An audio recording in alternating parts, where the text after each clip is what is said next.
is Santo Tomas West District's training of teachers on learning management system.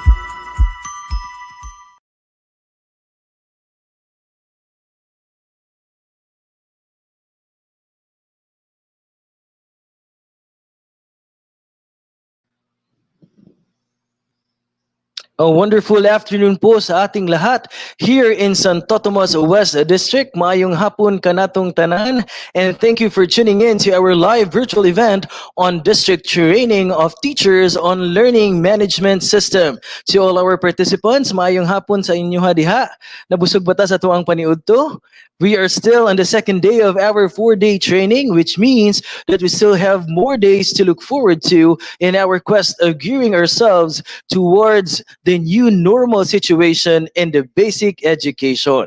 So I hope po na ato ang mga kaubanan karon ng mga magtutudlo diya sa Tomas West District headed by our very own Public Schools District Supervisor Sir Clemente Timbal kay andam na kaayo maminaw sa ato ang mga sessions karong kahaponon.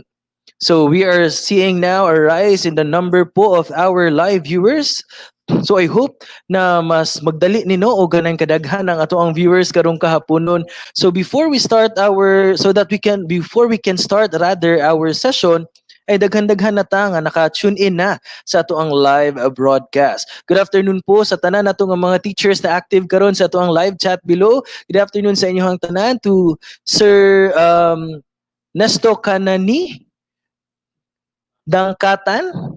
Ma'am Nesto Kanani Dangkatan, maayong hapon ma'am, gandang hapon po sa inyo dyan. To Sir Arnel Ampo, good afternoon, watching from Santo Tomas Central Elementary School, SPED Center. Shout out daw sa tanang mga grade 3 teachers. Good afternoon po sa tanang Santo Tomas Central.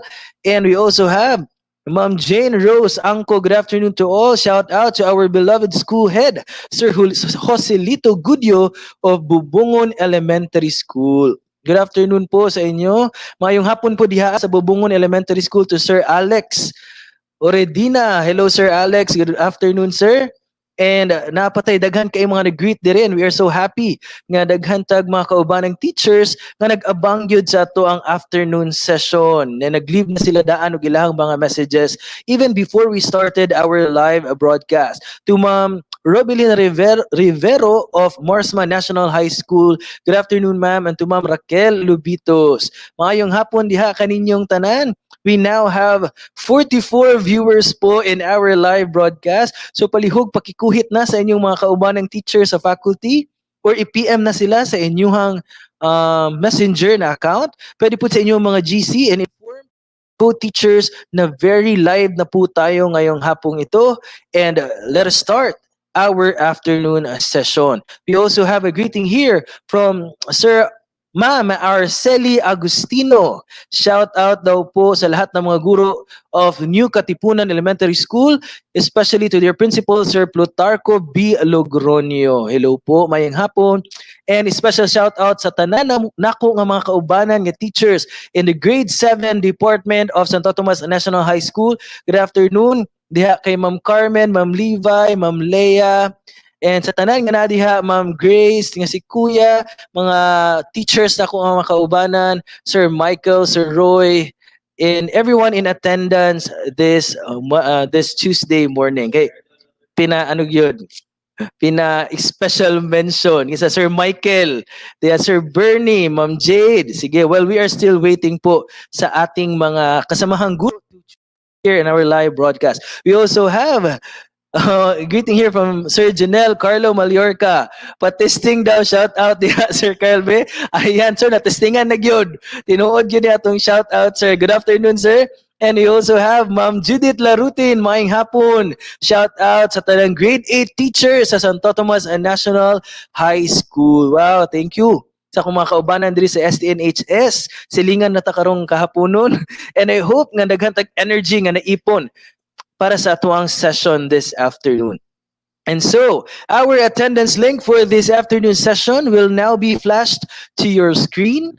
Ayan na po ang ating link for this afternoon session. So be sure to stay with us throughout the afternoon to be notified when the attendance form is already open. Again po, kinahanglan mag-atang yun ta sa ato ang atubangan sa itong mga screens para ma-notify dayon ta pag naanay prompt nga igawas na available na atong attendance this afternoon. And as we approach later our end of the day 2 training, we will also be giving you the link to our daily evaluation. Pero mamaya pa po yan. Make sure to accomplish the daily evaluation form right after our live broadcast. Also, please do not forget to subscribe to our YouTube channel and kindly hit the like button po sa lahat ng ating mga videos. If I am not mistaken, meron na po tayong tatlong videos na nakapost sa ating YouTube channel ngayon. And if you guys will allow me, i-check ko po muna kung ilan na po ang ating subscribers sa ating channel. And the Santo Tomas West District YouTube channel, meron na po tayong 409 subscribers. So invite nyo pa po ang iba nating mga kaguruan dito sa Santo Tomas West District to please like and subscribe dito sa ating YouTube channel. Because all the videos po na nakikita ninyo ngayon will be and it will be posted po dito sa ating YouTube channel. So kung namoy mga parts na wala kayo ninyo na sabtan or na miss ninyo because of some internet connectivity issues, pwede kinato balikan in later days po or in later time para ma-review nato ato mga na-miss na mga part. Ayan, good afternoon din po sa isa sa ating mga kasamahan in the Katami team. We have Ma'am Marcelina Cabalya. Shout out sa school principal sa Central Elementary School, Dr. Ernie L. Caas. Hello po sa inyong lahat dyan. And reminder lang din po sa inyong lahat, dili kita maulaw no to post our questions. You can type in all your questions, your comments, and your suggestions po in our live chat section below. And later in our open forum, we will have a very important guest to answer your questions. And she will join me po mamaya when we reach our open forum part. Ayan. So, andam na batang tanan? Murag mag-shout out no o mga pipila pa kabuok because we still have a lot of mga participants na hulaton. We have 73 pa lang ang atuang mga live viewers this afternoon. So ayan, naka-flash po sa screen ang greeting from Ma'am Rosana Roncado. Good afternoon, Sir Carl. Shout out sa tanang grade 10 teachers of Santo Tomas National High School watching from our faculty room. Good afternoon po sa inyong lahat. And we also have Ma'am Nona Grace Istores. Ma'am Pinky, good afternoon, ma'am. Shout out sa lahat ng mga teachers of the Senior High School Department of STNHS. Ayan, sige po. Keep your comments and greetings coming dahil in a very short while ay sisimula na po natin ang ating afternoon sessions. Ayan. Yan, another one. Let's have another greeting from Ma'am Liza, Florida. Liza, good afternoon sa tanan. So, nakakaon ba tagtarong no sa atong paniud to? Kaya again, like what I said yesterday, in afternoon session, murag na timingan yun siya nga siesta time. So, kinahanglan nato mag-effort on our own. Unsaon nga dili ta makatulog karong kahaponon. Alright? So, make sure nga naamoy mga mapapak diha nga mga pagkaon, malamian ng mga pagkaon, crackers and candies. Pwede po mo magkape, magtimpla mo kape sa mga taga Santo Tomas National High School. Narami diriya sa CSS Lab, pwede po ninyo padala ng kape. Well, hello po sa tanan pa nga nag-join karon sa ato ang live broadcast. Thank you so much po for tuning in to our afternoon session. We also have here the greeting from Sir J. Mart Albite of SPA Department of STNHS. Hello Sir J. Mart, good afternoon po. Good. Thank you daw kay Sir Dave for earlier's input kanina sa open forum. Ayan. And we here from Jeanette Quijano. Good afternoon. Shout out sa tanang maanyag ug ambungon nga teacher sa Magwawa Integrated School. Wow. Mga maanyag, dili lang mga taga Magwawa po ha, tanan diri sa Santo Tomas West District. We also have here pa-shout out po from Ma'am Mary Bernadette Montojo. Good afternoon, Sir Carl. A shout out po from Grade 5 Department here in Santo Tomas Central Elementary School SPED Center. Maayong hapon, good afternoon po sa lahat ng mga teachers natin dyan sa Grade 5 Department of Santo Tomas Central. Ayan. Ubay-ubay na gid ang ato ang mga naga-comment no. Unta madungagan po ang ato ang mga live viewers this afternoon because ang ating mga sessions po ngayong hapon na ito are very vital in our work or in our role as teachers in a new normal classroom dahil ito po ang maganda sa 4-day training. We will not only be focusing our attention po to the LMS itself, but we will also be hitting some parts of our aspects as teachers po na kailangan din nating i-improve, kailangan din nating i-enhance for us to better ourselves as teachers in a new normal classroom. So we now have 101 viewers in our live broadcast. Salamat po for tuning in to our afternoon session, and sa mga kaka-join lang po sa ating afternoon session ngayon, our attendance link for this afternoon session is now flashed to your screen. I-screenshot nyo na po, isulat nyo upang hindi ninyo makalimutan, and later in the middle of our afternoon session ay i-announce po namin kung available na po ang ating attendance link or if it is already open. Ayan. And since we already have more than 100 of live viewers, let us not prolong the waiting. Let us begin the series of sessions for this afternoon. And we'll start with our presenter for the session on homeroom training for parents. And our presenter for this session is the CLMD Chief of DepEd Region 11. We have Dr. Janet Veloso. And this will be followed by the session on COVID-19 information and awareness to be given to us by the DRRMS Director 4 of DepEd Central Office. We have Director Ronilda Arco and Dr. Sally Pahe, the Director 3 of the Department of Health, Disease Prevention and Control Bureau. And this session will be followed by another session on mental health and psychosocial first aid and siningling, part 1. And this will be given to us by Assistant Professor of UP Los Baños and Chair of MHPSS Special Interest Group, Sir Dan Paulo R. Yama and Sir Jiki Anicoche.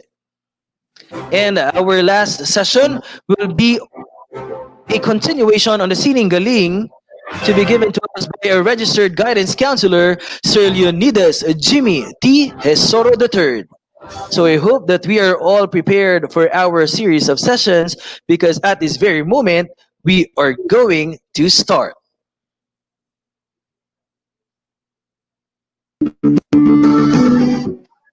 Today we are going to, I want you to journey with me about the role of the parents in the new normal.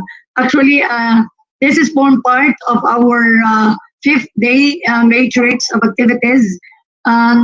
We would want you to see the package or the e-training package for the parents. This is tailored fit to our Davao region context. At the same time, this is applicable to all of our different divisions, particularly our 11 schools division offices. And we can do a lot of probably contextualization as you reach to your respective divisions and also improve some of the contents or the parts of the e-training package. Okay, I will just make it fast because consequently we are going to have the psychosocial or the mental wellness and psychosocial or psychological first aid activities with the Education Support Services Division. So my task is to share with you on this. Kindly show my slides, Sir Josh. Ayan, okay. Okay, so this is what we call Parents Inspiring and Managing Learning at Home. So as we all know, for now, we don't have the face-to-face interaction or learning session. So everything is will be done in a remote modality. So our parents are vital and important as they perform their role to inspire and manage learning at home. So my presentation outline is about the Sulong Educalidad framework, the regional initiative based on learning continuity plan, mechanism in the distribution and retrieval of self-learning modules, because we should inform our parents on how these things can be done. And then calendar of activities, or probably the calendar for school year 2020-21, of which we contextualize it according to our teaching learning activities. And then video files for physical fitness test, and video files for mental wellness and psychosocial support or psychological first aid activities, and some concerns about local IATF protocols and safety measures. So parang isang package talaga na buo para sa ating mga parents.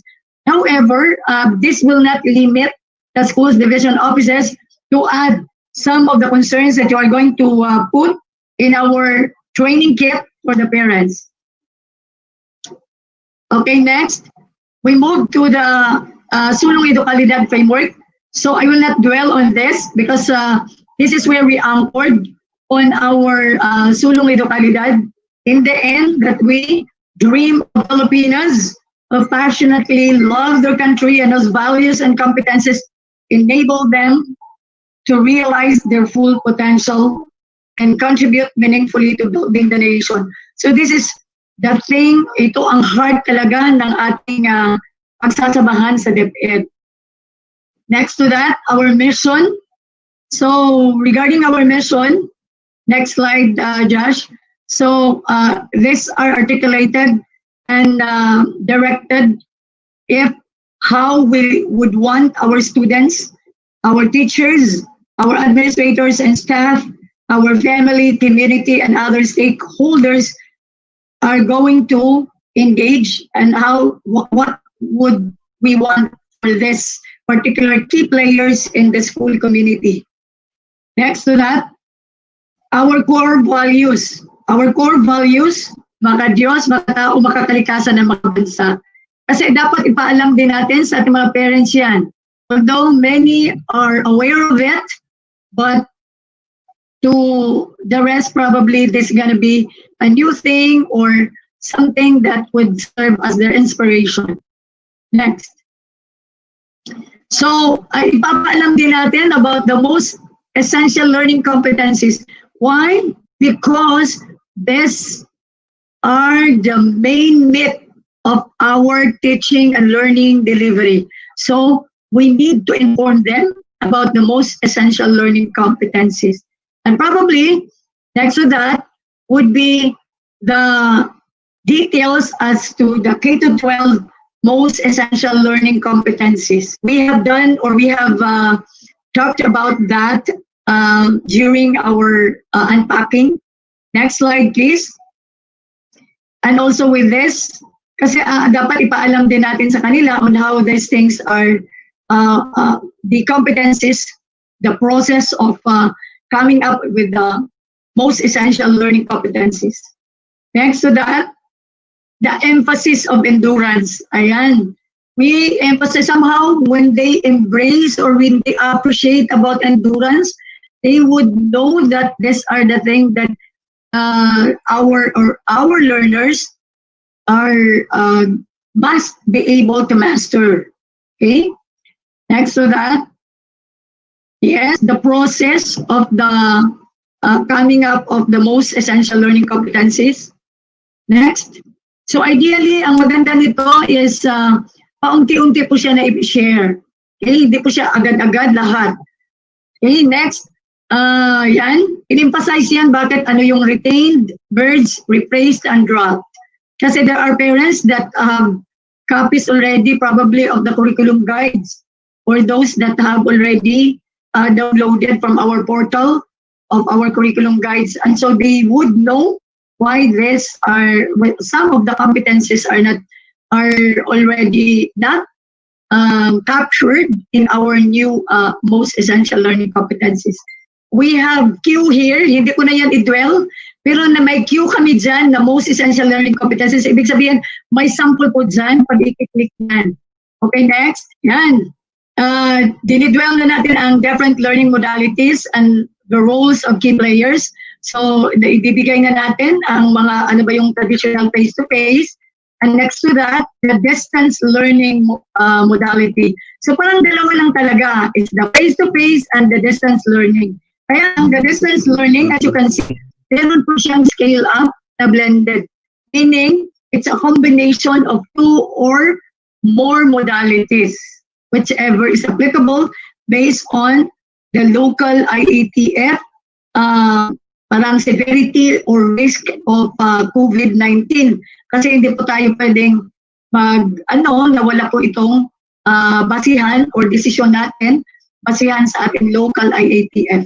Okay, next. Regarding parenting in the new normal, alam niyo, kinapture namin ito, but this is more tailored fit to our present situation.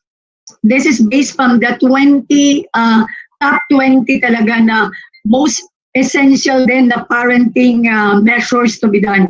One is be a role model. So baka i-emphasize natin yan sa parents. Be together, of course, we'll need to have parents also who are readers. Next, oversee child's activity. No overscheduling, of course. We have nap also. We have time for household chores, everything. Then provide pleasant atmosphere. So it's necessary for the parents to really ensure that our learners are in a situation that are very, very comfortable and conducive also for learning. Give constructive criticism kasi minsan ang mga parents masyadong between, ganito kasi tayo ngayon sa new normal, between rigor and learning. So we should prefer more on learning. So kahit na paunti-unti, talagang matututo ang bata. Then reward them for results, maintain parent-teacher relationship, of course. We would want that one, then monitor their learning, then devise fun ways to learn, of course. Meron din siyang parang something wide array of ways to make learning fun and memorable. Be a good friend. Ayan. So parang yan siya, swak na swak sa ating new normal. Okay, next. So in-emphasize namin sa ating learning situation ngayon, we should ensure that every learner is safe and protected anytime, anywhere. That's how we view as we capture it in our learning continuity plan, as integrating technology, academic community, and the household. Household meaning our community and the families where our learners emanate. Okay, next. We have from our LCP or Learning Continuity Plan, bibigay natin ang result of the survey. This was based on the survey of the region-based, but you can contextualize this, that you can have the survey of your division or probably the survey of your school. So that would somehow make it more contextualized. Next to that, we have the survey result. Kaya nandun mas may dating pag ibigay talaga natin kung ano yung emerging options of our parents, and probably you can link that one as to the result of the learners enrollment survey form. Okay, that's the latest. Okay, next to that. So in here we provide ample information as to if modular, what are the probable tools or gadgets or platform that we can reinforce learning. And as you can see on the third, we have the regional learning management system. We have the survey results also of the special education. As you all know, in the region, we come up with the survey of the learners with special needs. And so ito yung mga nasa SPED natin na program. So still, majority opted for the modular. Okay, next. Ayan. Because of that, we have this learning management system and utilizing or with the features that it is user-friendly, may ease of integration, kasi pwede mo naman siya lagyan ng radio-based recorded episodes or even video episodes per lesson. So parang siya, hybrid. And then, nandun din ang content management, of which nandun na si Milk, nandun na rin ang mga lesson exemplars, and the self-learning modules. And then blended learning features, meaning blended, you can get from the as a repository of all the materials. You can get as well the materials appropriate for other learning or for other learning modality. And then assessment and testing, of course, you have journeyed a while, yesterday and during your simulation that there were quizzes, there were formative assessments, there were product-based assessments. So all of this are captured in the learning management system. Pagbabalik pa rin tayo doon. And then reporting and tracking, because you can just easily download as well the results of the quizzes and product-based assessment, and then tracking the result of the learner's performance. So sa atin pong tinatawag natin na learning management system, pwede nyo yung ma-download for for more information, and kindly show the succeeding slides. Just i-show lang natin, but you can click this one for the parents. Pero dito ngayon hindi natin i-click. Yan po ang mga details ng ating learning management system. So, name it, nandun na ang mga interactive videos.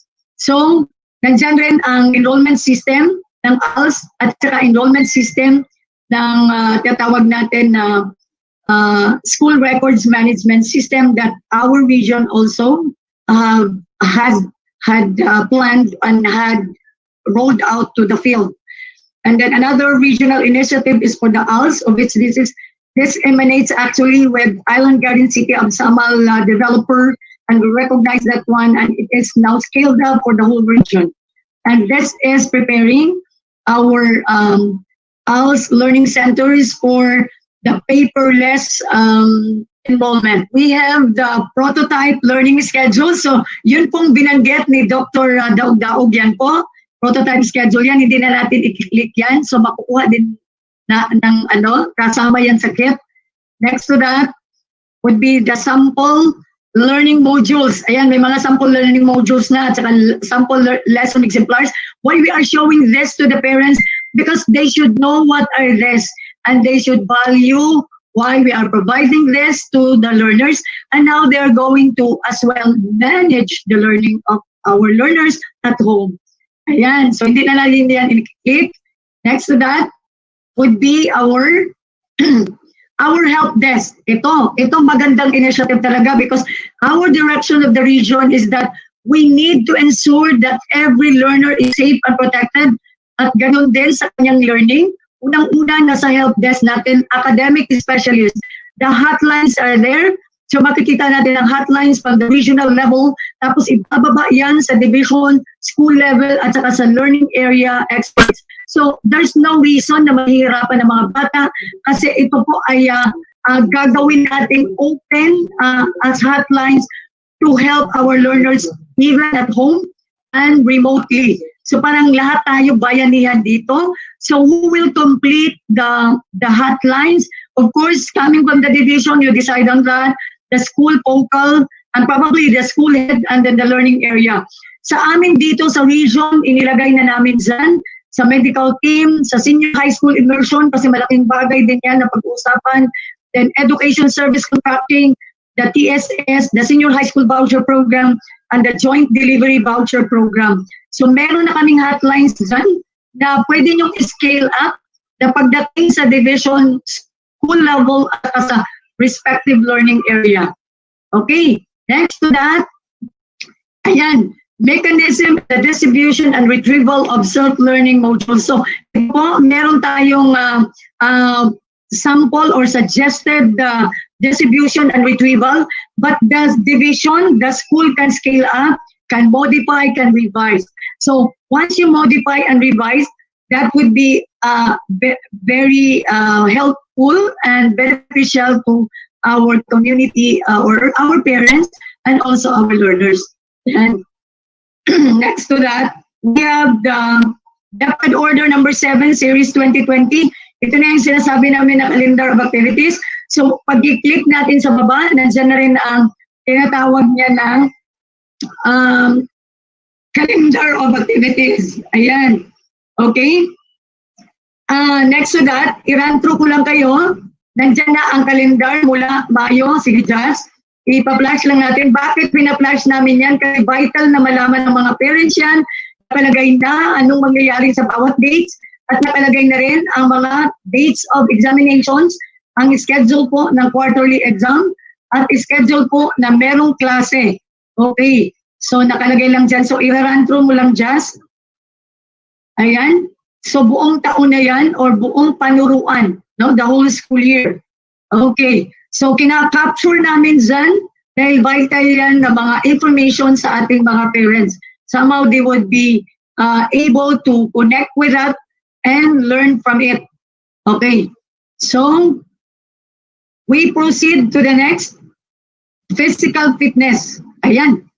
Sa physical fitness natin, sige, patuloy pa sa February hanggang April. Yes, sa physical fitness natin, kahit na nasa bahay ang mga bata, meron tayong video courtesy from Davao del Norte Division, headed by or is spearheaded by the Superintendent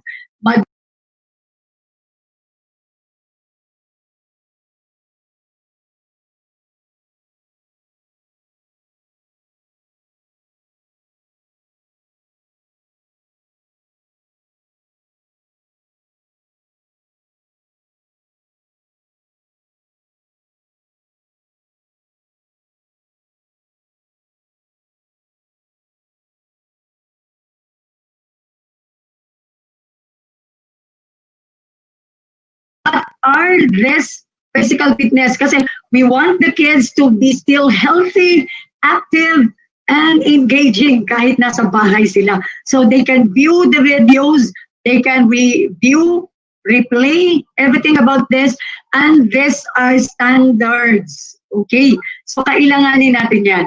Okay, next.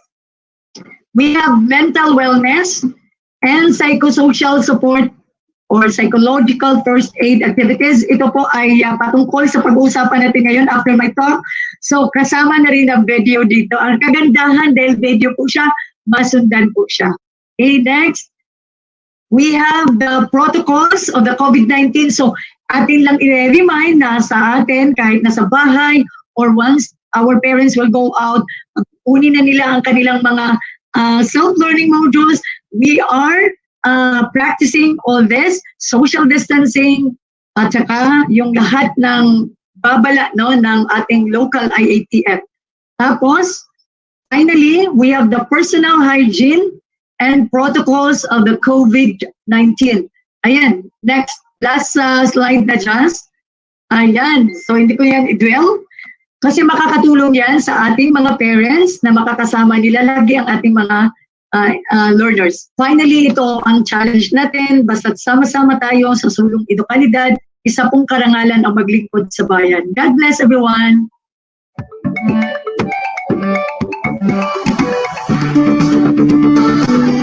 So magandang umaga po muli sa ating lahat, sa ating po mga DepEd family. So ako po ay nakatasang mag-present sa coronavirus disease sa araw na ito. So ano po ba yung coronavirus disease? Yung coronavirus is actually a large family of viruses that would cause respiratory illness ranging from common colds to a more serious infection like such as the one yung MERS-CoV at SARS-CoV. And in severe cases, it can actually cause pneumonia or severe acute respiratory diseases and even kidney failure. So ang coronavirus po ay isang zoonotic disease in nature, tulad po ng SARS-CoV, kung saan meron po kasing mga animals na pwede pong magdala ng sakit na ito.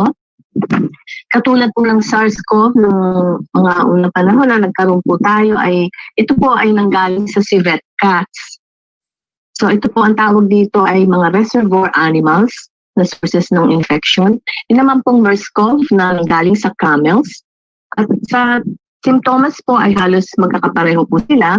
And sa coronavirus, meron din pong lagnat, ubo, respiratory symptoms, shortness of breath, difficulty of breathing, At doon sa mga iba pong nakita naming mga pasyente, meron din pong pagtatae. So, in terms of how it is transmitted, it is, since this is a new disease not previously identified in humans, and it is actually caused by the SARS-CoV-2 virus.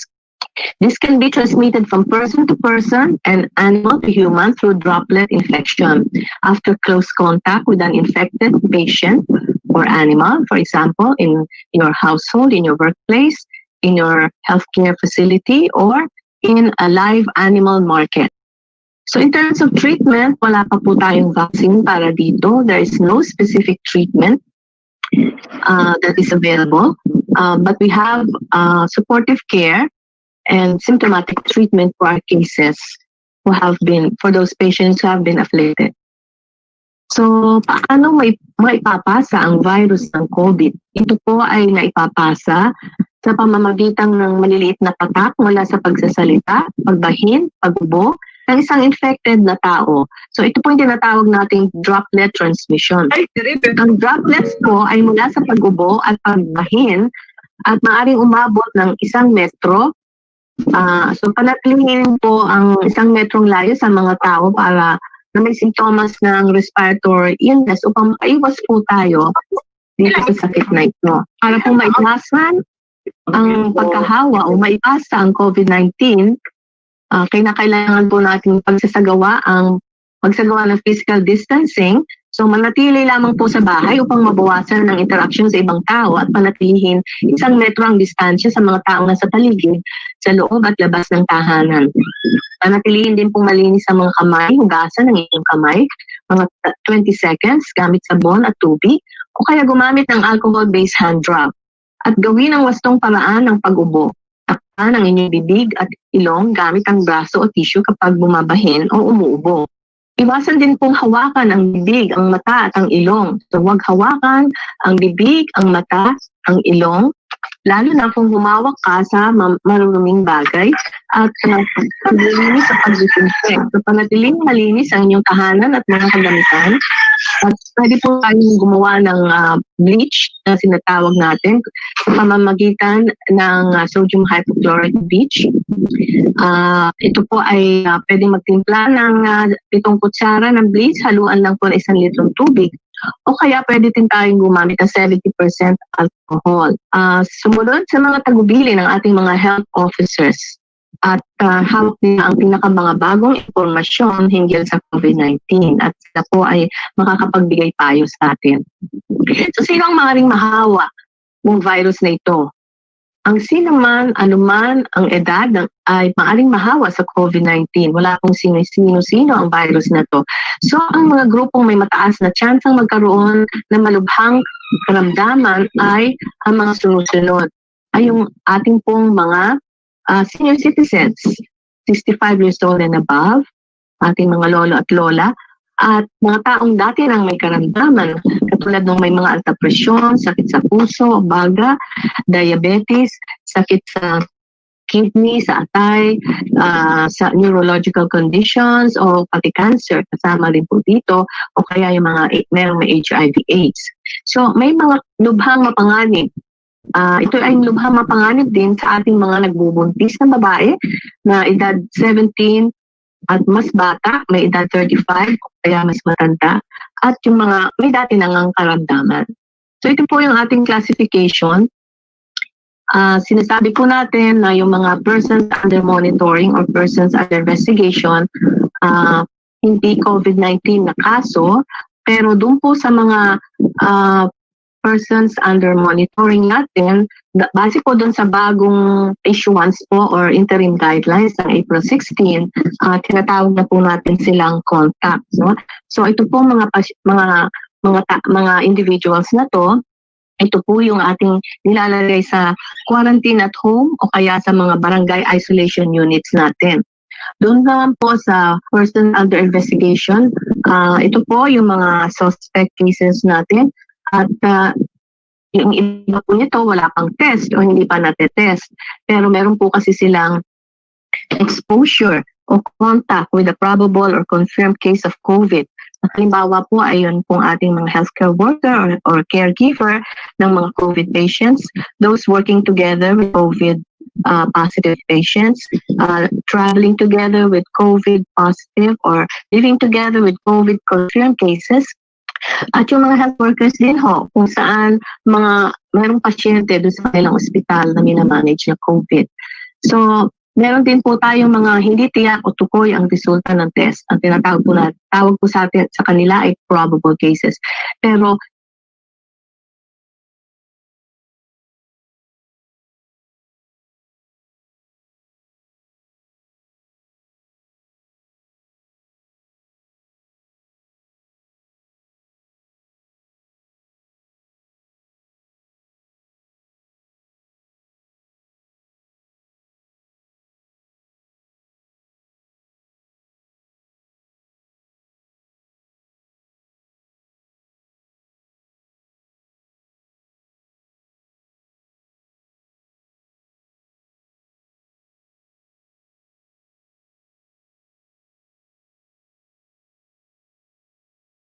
sa loob ng 14 na araw bago nagsimula ang iyong mga simptomas. O kaya, nagkaroon ka ng close contact sa isang confirmed o probable na kaso ng COVID-19 sa loob ng 14 na araw bago nagsimula ang iyong mga simptomas. So, ikaw ay isang suspect kung may lagnat ka, may ubo, hirap ang paghinga, nasa edad 60 years old pataas, mayroong ibang pangsakit tulad ng mga nabanggit ko noong una, mayroong masela na pagbubuntis o isang healthcare worker. Pwede ka rin makonsider na suspect kung nagkaroon ka ng biglang karamdaman sa baga na may malubhang sintomas na hindi pa matukoy ang kadahilanan at kailangan kang madala sa ospital. So, pwede ka rin makonsider na probable case kung ikaw ay suspect patient at hindi tiyak ang resulta ng iyong testing. O kaya, ginawa na yung test, hindi pa opisyal na laboratorio na gumagawa ng RT-PCR test. So, meron po tayong mga testing centers na nagsasagawa nito at ito po ay usually sa mga ospital, sa RITM. So, nag-expand na po tayo ng ating testing centers. Meron din po tayo sa PGH, sa Lung Center of the Philippines, doon po sa Tala Hospital sa Caloocan. At marami pa pong mga nagpapa-accredit na testing centers, mga 17 po lahat yan, kung saan po tayo pwedeng magpa-test para sa confirmatory test na tinatawag nating RT-PCR test. Para po dun sa mga kinoconsider na confirmed case, yun po ay positive sila sa RT-PCR test at definitely COVID-19 case po sila. So base po sa global report ng ating mga confirmed COVID-19 cases all over the globe, meron na pong may talang more than 2.4 million na kaso, 169,000 deaths, at ang ating pong case fatality rate ay 7%. So ito po yung mga kaso sa buong mundo na naitala. At kung ikukumpara po natin yung case mortality rate ng COVID-19 versus yung MERS-CoV o SARS-CoV, makikita po natin na mas marami po ang mortality ng MERS-CoV at SARS-CoV compared sa COVID-19, which is at 7%. Ito naman po yung mga naitala o reported confirmed COVID cases as of April 23. We have 6,981 confirmed cases, 722 recovered cases, at 462 deaths.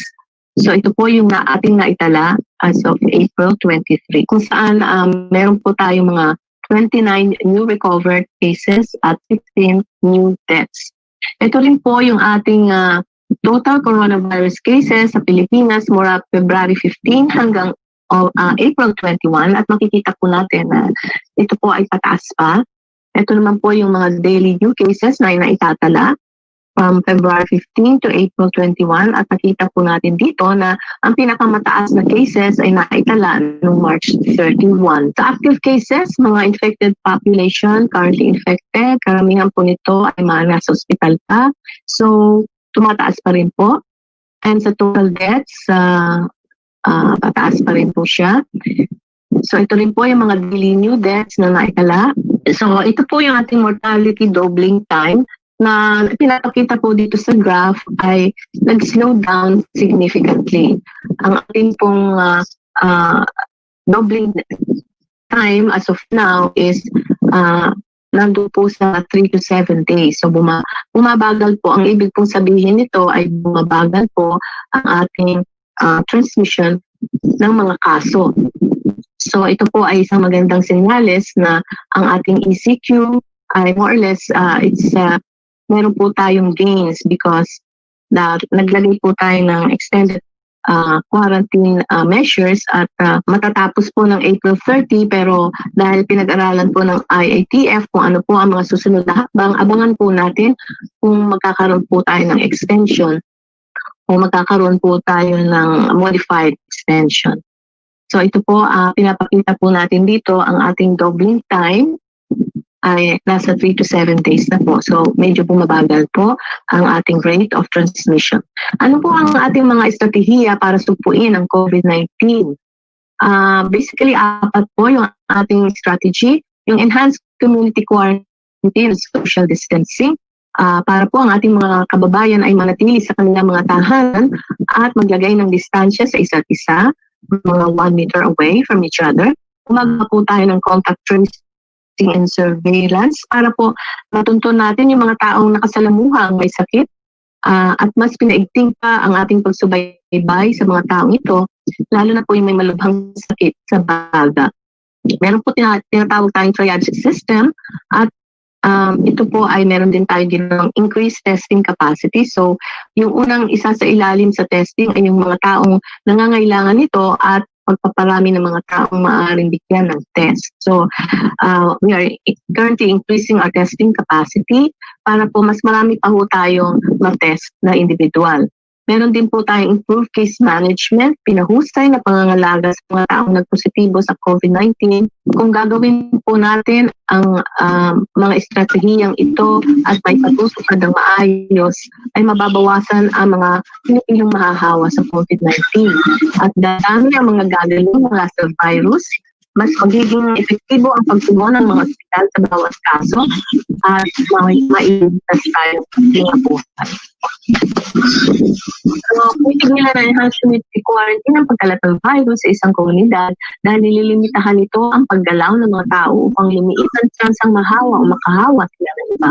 So, pinaprotektahan din ito ang mga nanganganib na magkasakit. So dito po sa ating enhanced community quarantine social distancing, panatilihin lang po natin ang ating mga kababayan sa loob ng kanilang tahanan, mag-social distancing, 1 metro, sa bawat isa mabawasan ang panganib ng exposure, lalo na kung nasa supermarket o sa butika, pag-iwas sa matataong lugar, patuloy na pagkakaroon ng good hygiene sa pamamagitan ng gustong pag-ubo or tough etiquette, palagi ang paghuhugas ng kamay at hindi paghawak sa bibig, tainga at ilong.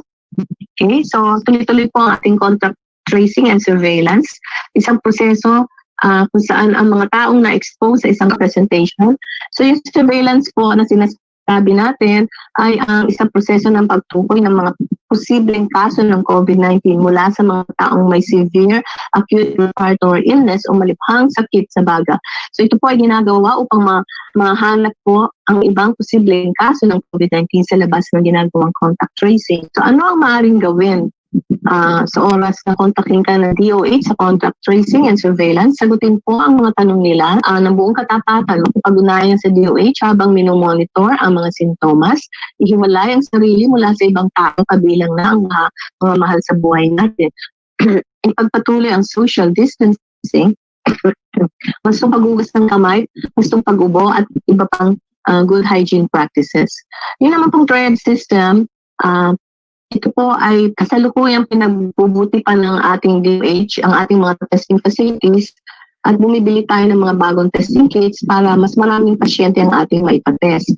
So, sa ngayon, gagamitin ang triage system sa paghawak ng mga kaso. So, dito po, prioridad ng testing ang mga taong mahina ang resistensya. So, kailangan silang gamutin sa lalong madaling panahon dahil sila ang pinakanangan na may pagkasakit. Ano po ang maaaring gawin? Kung ikaw ay makararanas ng bahagyang sintomas, subalit mas bata sa 65 years old, walang iniindang karamdaman, dati pa hindi mo kailangang magpa-test. Manatili lang sa tahanan at uminom ng gamot para sa nararamdaman. at hindi rin po kailangan mag-self-medicate ng antibiotics. Kung ikaw ay nakararanas ng matinding sintomas o kaya bahagyang sintomas, subalit dahil ng may iniindang karamdaman o 65 years old and above, maling dumiretso na sa ospital. Kung hindi sigurado, huwag nang mag-atubiling tumawag sa DOH hotline. Meron po tayong hotline 02894-COVID, 02894-26843, or 1555 para sa Smart at PLDT subscribers. Huwag basta maniwala sa mga balita tungkol sa paggagamot sa COVID-19. Yakin muna kung totoo, gamit ang mga official na channels ng DOH, at huwag maniwala sa mga nagtitinda ng peking COVID-19 kits. Mga lisensyadong laboratorio po lamang ng DOH ang maaaring magsagawa ng mga test. At meron na po tayong 6 na laboratorio sa buong bansa na pinabubuti pa po para makapagpa-test pa ng mas maraming tao. Yung ating pong case management ay paglalaan ng dagdag na health supplies, mga PPEs, N95 or respirators at mga gamot para sa ating mga nangangasiwa ng mga kaso ng COVID-19 sa mga health facilities.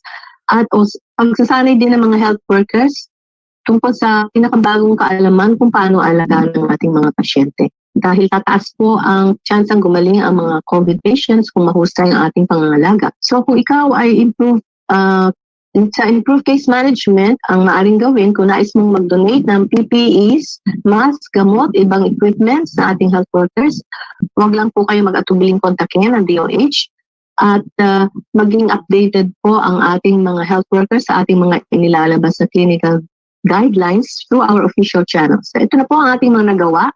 We are currently on Code Red Alert Level 4, Sub-Level 2. So, naglagay po na tayo ng temporary travel ban for domestic and international flights. We have activated our COVID-19 Emergency Operations Center and Incident Command Center. We have established a task force for COVID-19.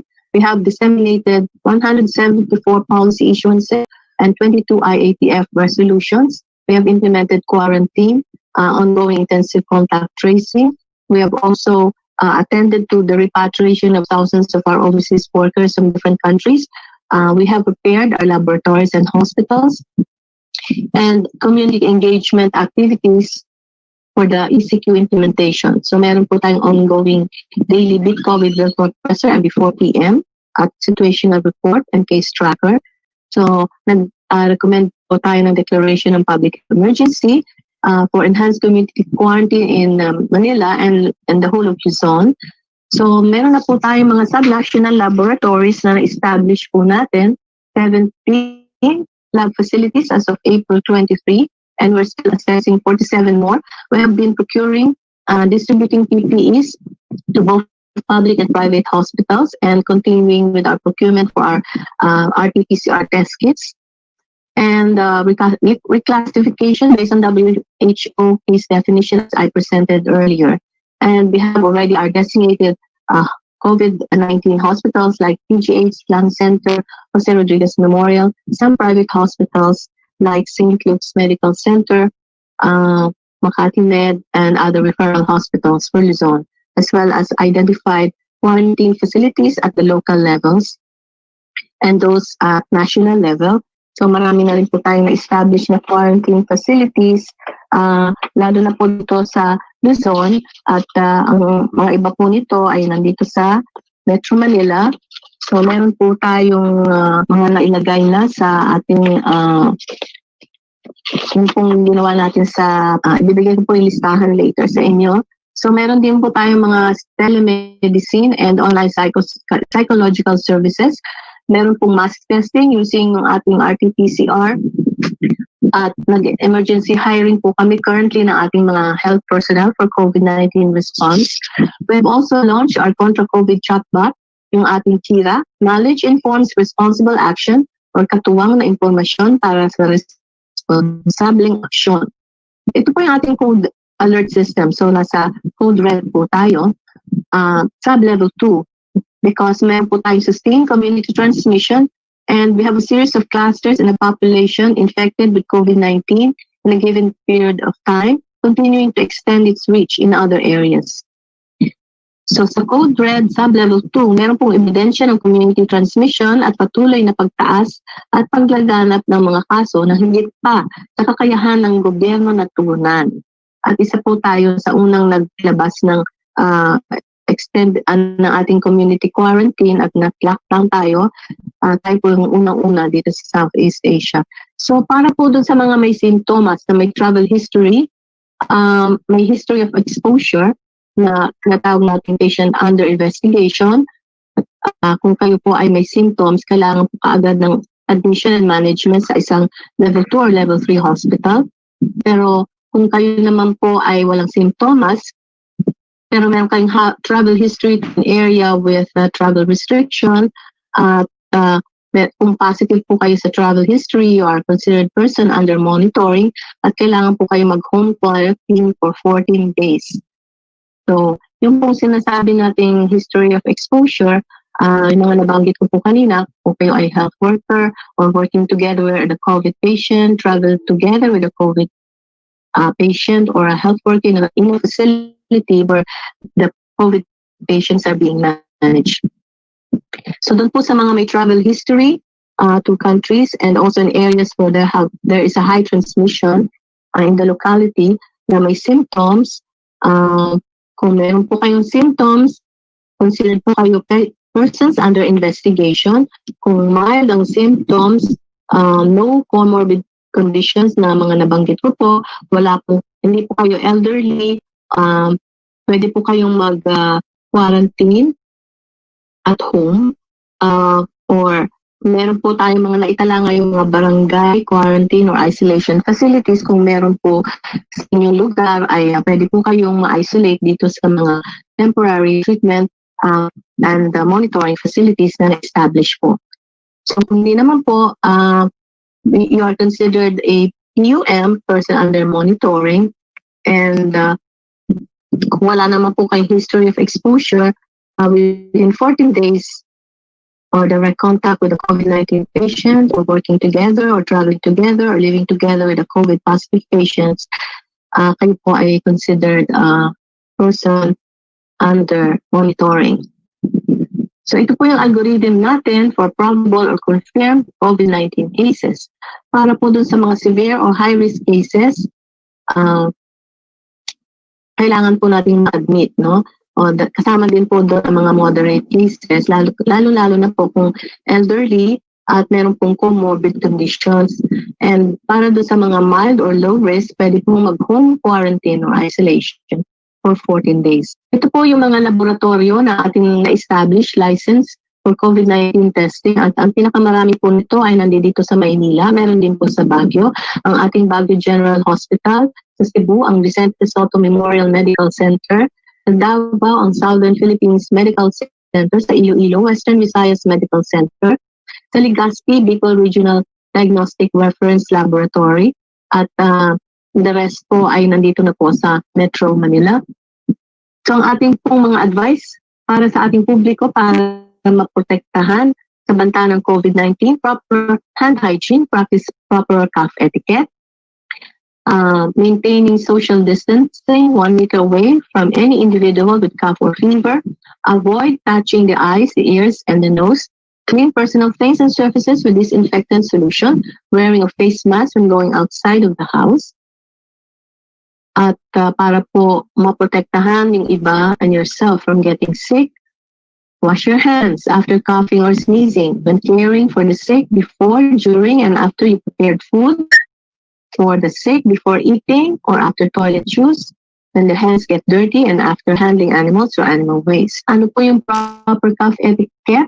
Cover your mouth and nose with a hanky or a tissue, or the crook of your elbows, o dito po sa laylayan ng ating, dito po sa harap ng ating t-shirt or blouse. Move away from people when coughing. Do not spit. Throw away tissues in appropriate bin. Always wash your hands after sneezing or coughing. Or you can use alcohol or sanitizer. Yung physical distancing po ay kailangan 1 meter away from individuals, lalo na po yung may respiratory symptoms. So, i-maintain po ang layo ng mga tao, lalo na po kung may respiratory symptoms o ubo at sipon. So ito po ay halos kasing haba ng isang motorsiklo o upuan para sa 2 tao. So yung sa proper use of mask is recommended po para those with respiratory symptoms like cough, colds, or sore throat, or those caring for patients with respiratory symptoms, and those going outside of their homes, as well as especially for the health workers po. So isuot lamang po ang mask sa lahat ng oras habang nasa mga pampublikong lugar kahit habang nakikipag-usap. Galing lamang ito kapag nasa bahay na o kailangan kumain. Tiyaking laging naghuhugas ng kamay, dumistansya kahit 1 metro sa ibang nasa labas at takpan ang inyong ilong at bibig kapag umuupo o bumabahin. Hindi sapat ang pagsuot lamang ng face mask para maprotektahan ka sa COVID-19. Avoid crowded places. Kung makakaiwas po sa mga matataong lugar, ay umiwas po tayo. So doon po sa mga sick animals and animals that have died of disease, hindi po dapat pinakain yan. Lalo na po yung mga may sakit na hayop. Even in areas experiencing outbreaks, meat products can be safely consumed kung ito po ay iniluluto po natin na maayos at properly handled during food preparation. So, some tip lang po, use different chopping boards and knives for raw meat and cooked foods. And wash your hands between handling raw and cooked foods. Para po sa ating at health advisory, paano po mag-disinfect ng mga bagay-bagay upang maiwasan ang COVID-19. So, ugaliin po linisin yung mga bagay na mas madalas hawakan ng tao. At ito po ay pagsasagawa ng isang parting bleach ay 100 parts ng tubig. So, 1/4 cup ng bleach na sodium hypochlorite, 1 galon ng malinis na tubig, para punasan po ang mga bagay-bagay na karaniwan po ay nahahawakan tulad ng doorknobs, yung pong ibabaw ng lamesa, yung pong switches, yung pong madalas na pipindot at hinahawakan. Paano po maglinis o mag-disinfect? Siguraduhin pong malinis ang inyong gamit para maiwasan. Pwede pong gumamit din ng 70% alcohol para mag-disinfect ang mga bagay na madalas na hinahawakan tulad ng cellphone, susi, remote control, computer keyboard, yung mouse, at iba pang personal na gamit. Paano maglinis ng bahay? Siguraduhin pong malinis ang inyong kapaligiran. I-disinfect din ang inyong bahay. Sahig, ibabaw ng lamesa, upuan, mga railings, doorknob, at iba pang bahagi ng bahay. So, bahay muna, buhay muna. Yung pong pag-spray o misting ay hindi po nakakaprotekta against COVID-19 at baka makasama pa nga po. So, the DOH would not recommend spraying or misting. There is no evidence to support that spraying of surfaces or large-scale misting of areas, indoor or outdoor, with disinfecting agents will kill the virus. Spraying has an additional health and safety concern as it can cause any pathogen to be dispersed further from the direct application of the spray. So, di po ba sabi natin droplet itong infection na to? So, maaari pong disperse yung virus using the spray. So, it can also result to skin irritation or inhalation of chemicals as well as development of respiratory side effects, lalo na po kung allergic kayo sa mga ini-spray. May also cause environmental pollution. So, wag po tayo mag-spray or miss disinfection at this time. Soak objects completely or disinfect surfaces directly to kill the virus. Para po dun sa mga ating mga damit. Halimbawa, pwede po natin i-disinfect using yung ating ginamit na panlinis. So, mag-fact check lamang po tayo from DOH. At ito po ay mga designated COVID facilities. Kasalukuyan po tayo nag-emergency hiring ng mga health personnel for our COVID response para po mapunuan ang mga kakulangan sa ating mga ospital na dinesignate natin na COVID-19 referral. So, maaari mo pong gamitin yung tinatawag natin KIRA, Contra COVID bot sa Facebook, Viber, at Contra COVID PH web app. So, si KIRA po, ito po ay katuwang na impormasyon para sa responsableng aksyon. Ang Contra COVID bot, responsibilidad natin ang ating kapwa. So, ito pong KIRA ay para sagutin po ang inyong mga katanungan tungkol sa COVID-19. Meron po tayong mga homeliners naman na mag-aalaga para po dito sa ating KIRA. So, para po malaman kung ikaw ay may risk ng COVID-19, mga impormasyon para sa mga kailangan gawin sa laban sa COVID-19, at sagot sa mga tanong tungkol sa COVID-19 at guidelines ng quarantine. So, pwede po makausap si KIRA sa Facebook Messenger chat, sa Viber, at sa Contra COVID PH web app. Ito po yung virtual presser natin araw-araw at 4 p.m. At para po sa ating public advisories, you can visit the following official DOH channels, yung ating COVID live tracker, https and covidtracker.doh.gov.ph, yung ating DOH website, www.doh.gov.ph, COVID-19, healthypilipinas.ph, ang ating pong Facebook, www.facebook.com, official DOH.gov, and yung ating facebook.com/DOH Healthy Pilipinas, o kaya sa twitter.com/DOH.gov. At marami po tayong ginawang infographic, social media cards that we can share through email. So ito po yung ating mga website kung saan makakakuha ng mga impormasyon on COVID-19. Yun na lamang po ang aking isi-share sa inyo. Maraming salamat po.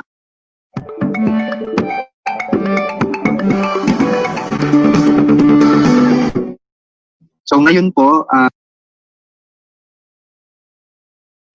on my part, I'm going to discuss about some important considerations regarding mental health and psychosocial support and remote psychological first aid. Ayan, alam ko po sa inyo na yun nga, nakapag-training na kayo on MHPSS and PFA. So ang gagawin po natin ngayon is ay sort of review, i-refresh natin yung mga natutunan natin before. And at the same time, we're going to learn how we're going to apply MHPSS and psychological first aid virtually. Kasi po tayo po ngayon ay nasa punto na ang ating mga kagaya nito ng activity na ginagawa natin, lahat ay sa paggamit ng technology. Okay? So kung ready na po kayong lahat, make sure nakapwesto kayo ng masarap-sarap, nakaupo kayo ng okay or nakahiga man. So kasi ito po ay dire-diretso tayo for around 30 to 40 minutes. So sit back and then listen carefully, and we begin our discussion first by answering and reviewing what MHPSS is. So we define MHPSS, or mental health and psychosocial support, is used to describe any type of local support that aims to protect or promote psychosocial well-being and or prevent or treat mental disorder. So given po that MHPSS is any kind of local support, MHPSS in itself is not an approach, okay?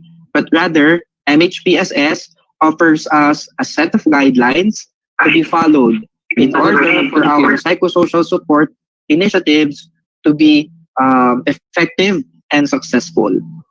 So MHPSS, for its purpose, is to enable humanitarian actors and communities to plan, establish, and coordinate a set of minimum multi-sectoral responses to protect and improve people's mental health and psychosocial well-being in the midst of an emergency. So kaya po, gumagawa tayo ng MHPSS initiative through the training of psychological first aid, because we want to improve our kapwa, our fellow Filipinos' lives through psychosocial support. Starting with the first core principle of human rights and equity. So for every MHPSS initiative or activity, human rights of all affected persons should be promoted, as well as the protection of individuals and groups who are at a heightened risk of human rights violations. And who are these people? Kung naalala pa natin, they are the marginalized. Okay, so the marginalized are usually at high risks of vulnerability. That is why we have to protect their human rights and provide equity. Second is participation.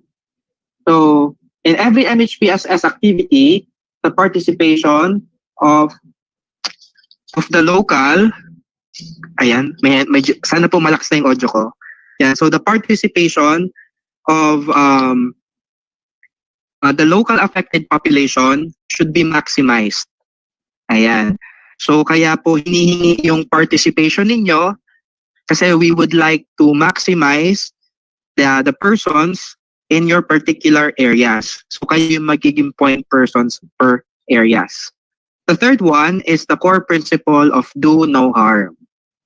So in every MHPSS initiative, there is a potential harm, especially when working on mental health and psychosocial support, because it deals with highly sensitive issues. So we have to be careful in dealing with such cases. And you have learned PFA naman before, so you know exactly what to do. Core principle number 4 is building on available resources and capacities. So the key here is to build on local capacities, supporting self-help, and strengthening the resources already present. So yun nga po, sabi ko kanina, we are maximizing what we have at hand. Okay, kasi meron na tayong resources. So dapat yun yung una nating nagagamit. And then, core principle number 5 is on integrated support systems. So MHPSS activities and programs should be integrated as far as possible. Okay, that is why if they're going to work on psychosocial support, it's better that we work hand in hand with other organizations, whether that is a government or a non-government organization, so that we'll be able to get all the support we can have in making our psychosocial social support activities more effective. And finally, MHPSS activities is composed of a multi-layered support. So a layered system of community support is key in organizing MHPSS. And this multi-layered system of PSS is shown in the intervention pyramid. Starting with the base layer, which is basic services and security. So in here, the well-being of all people should be protected through the establishment or re-establishment of security, adequate governance, and services that address basic physical needs, which includes food, shelter, water, basic healthcare, no, and control of communicable disease. And that is what the government now is doing. Secondly, has something to do with community and family supports. Okay? So here, ay binibigay natin ditong serbisyo has something to do with access to key community and family supports. So if you're able now to fulfill the basic needs, para mas lalo pa na matulungan tayo psychosocially, kailangan we are provided with community and family supports. On the third layer now is the focus non-specialized supports. So dito makikita natin that it represents the support necessary for the still smaller, mas konti na lang, compared to the other two layers who needs additional support, no? Whether it is a focused individual, family, or group intervention by trained and supervised workers. No? And included here in the third layer is the conduct of psychological first aid. Okay, so dyan papatak yung psychological first aid na gagawin natin. And at the top layer is specialized supports. So dito, yung mga tao na na-identify natin under the third layer na nangangailangan ng referral, dito natin sila ibibigay sa specialized services wherein this will now be provided by registered or licensed mental health and medical professionals to be able to provide their specific needs. So there are lots of MHPS activities that we can do. And included, if you can see at number 5, no, yung basic training natin on psychological first aid, kasama dyan. At yung mga iba pang bagay na maaari nating magawa para sa komunidad in order for us to deliver psychosocial support. Okay? However, no, given all those activities that that we have here in the screen, no, continuous monitoring and evaluation should take place to identify the most appropriate activity at a given time. Okay? So ngayon, na alam na natin, na-refresh na tayo so kung ano nga ba ang MHPSS, no? We go now directly and more specifically to a specific MHPSS activity that we can do and you were trained to do before. and that is psychological first aid. So we define PFA as a method of helping people in distress so they feel calm and supported to cope better with their challenges. Okay, so PFA help normalize worry and emotions. It also promotes healthy coping and provides feeling of safety, calming, and hope. And since PFA is first aid per se, PFA is designed to reduce the initial distress caused by crisis events and to foster short and long-term adaptive functioning and coping. So yun yung aim natin sa pagbibigay ng psychological first aid. To capacitate the person, give him or her short and long-term adaptive skills and coping para malampasan niya no yung crisis na pinagdadaanan natin ngayon dahil sa COVID. Now, bakit remote psychological first aid? Why is it PFA in a distance? Why is it virtual psychological first aid? So, as we all know, face-to-face interaction is how PFA is normally done. Okay? However, the conditions of the current pandemic hinders us from doing so. So, keeping a physical distance to others is required during the outbreak. Okay? So, ngayon na na-define at na nakita na natin kung ano uli ang psychological first aid, tingnan naman natin yung action principles ng PFA. At kung mabasahin natin ng mabuti, makikita natin na yung action principles ng look, listen, at link ay mahahati sa mga iba-ibang activities. So let's start with look. So look refers to how to assess, number one, the current situation. Okay? People who seek support or sino ba yung nangangailangan ng support? Ano ba yung mga risks? And ano ba yung mga pangangailangan ng mga apektadong mga mamamayan? At ano ba yung kanilang mga expected na emotional reactions? Sa listen, it refers to how to begin the conversation, how to introduce the helper, how we pay attention and listen actively, how we accept feelings, how we do calming, paano natin pinapakalma ang ibang tao, paano tayo nagtatanong tungkol sa kanilang mga pangangailangan, at paano natin sila tutulungan in addressing their needs and problems. And lastly, the action principle of link refers to how to assist with, one, accessing information, number two, connecting with loved ones and social support, and number three, accessing services and other help. Okay? So, na-enumerate na natin ito isa-isa, puntahan at balikan naman natin uli sila because hihimay-himayin natin kung paano ba ginagawa ang mga action principles na ito. And let's start with the action principle of link. Okay? So, nakita natin kanina yung mga individual points on how to do the action principle of look. Pero in general, look is all about assessing needs and planning considerations. Okay? And we begin now exploring what the action principle of look is by first doing assessment. And here are some questions for considerations for us to be able to assess. Number one, what are the practical and emotional support they might need? For example, yung bang mga mamamayan, yung bang mga tao, do they need to cope with their worries or their fears regarding COVID? Or do they need support because they are experiencing abuse or violence? Okay? What kind of support should I give them? Because they have this kind of fear na nawawala na sila ng kabuhayan. Okay? So those are some questions na pwede nating itanong for number one. Secondly, what is their current situation? Ano ba yung sitwasyon ng mga tao ngayon? Sila ba ay in total lockdown? Are they isolated? Are they quarantined? Okay?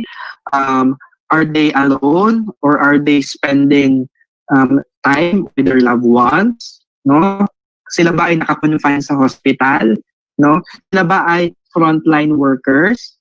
At ano ba yung kondisyon ng mga frontline workers ngayon? Okay? So those are things that we have to consider. And thirdly, we also have to know the kind of risks that they are experiencing. Are they scared that they might spread the virus even though they show no symptoms, etc.? Are they prone to prejudice and discrimination because sila ay PUI or PUM uh, or sila ay suspected na merong case ng COVID? Sila ba ay nakakaranas ng diskriminasyon? So yung mga bagay na ito ay dapat nating nalalaman, no? Para mas mapapaunlad natin yung programa na meron tayo para kung sakaling tumawag ang mga taong ito, dala-dala yung mga concerns nila, madali natin itong mahahandle. So ano yung mga signs na magsasabi na ang aking kasamahan sa DepEd ay maaaring nangangailangan na ng tulong? Okay? So as we all know, no, yung physical signs, madali yang matunton. It's very easy to interpret physical signs because we are able to see it with our own eyes. We're able to feel it and experience it, no? Yung nararamdaman at nararanasan ng iba. But we are in a certain situation that we are physically distant with each other. Baka ngayong sa inyo parang magkakalayo pa ng mga barangay o kaya mga sitio, magkakalayo pa ng mga tinitirhan. So how will you know? How can you do it remotely? We can look for signs, no? Halimbawa, sa mga nakikita natin na posts or kawalan ng posts sa social media. Okay? Baka yung kasamahan mo, nagpo-post na siya na nahihirapan na siya, wala na siyang makain, no? Tapos, nagpo-post siya ng mga bagay na parang malulungkot, no? So these are already signs na baka kailangan na niya ng tulong. Pangalawa, social exclusion, no? Before the ECQ, this colleague of yours, madalas siyang mag-text, madalas siyang magparamdam, no? Madalas siyang laging may sinesend na something. Pero ngayon, no? Parang hindi na niya nagagawa yon. Hindi na siya nagpaparamdam. Wala ka ng balita tungkol sa kanya. That could be a probable sign. Third, no, and this is something to do with work. This is work related. So, ano ba yan? Hindi na ba siya nagre-respond sa mga official correspondence sa office? Hindi na siya tumatawag, hindi na siya nagre-reply. And then fourth, there's something to do with low work productivity. Okay? Nangailangan ng medyo nangailangan ng trabaho, na ipapasang trabaho, nakapagpasa nga, pero very poor yung work output, no? Or hindi nagsasubmit on time, or hindi uma-attend ng meeting. So ito ay ilan sa mga signs na maaari nating masabi na baka kailangan ng colleague ko ng tulong. Okay. Pero matapos yung malaman yung mga signs na yan, ang sunod na tanong, ano yung gagawin mo?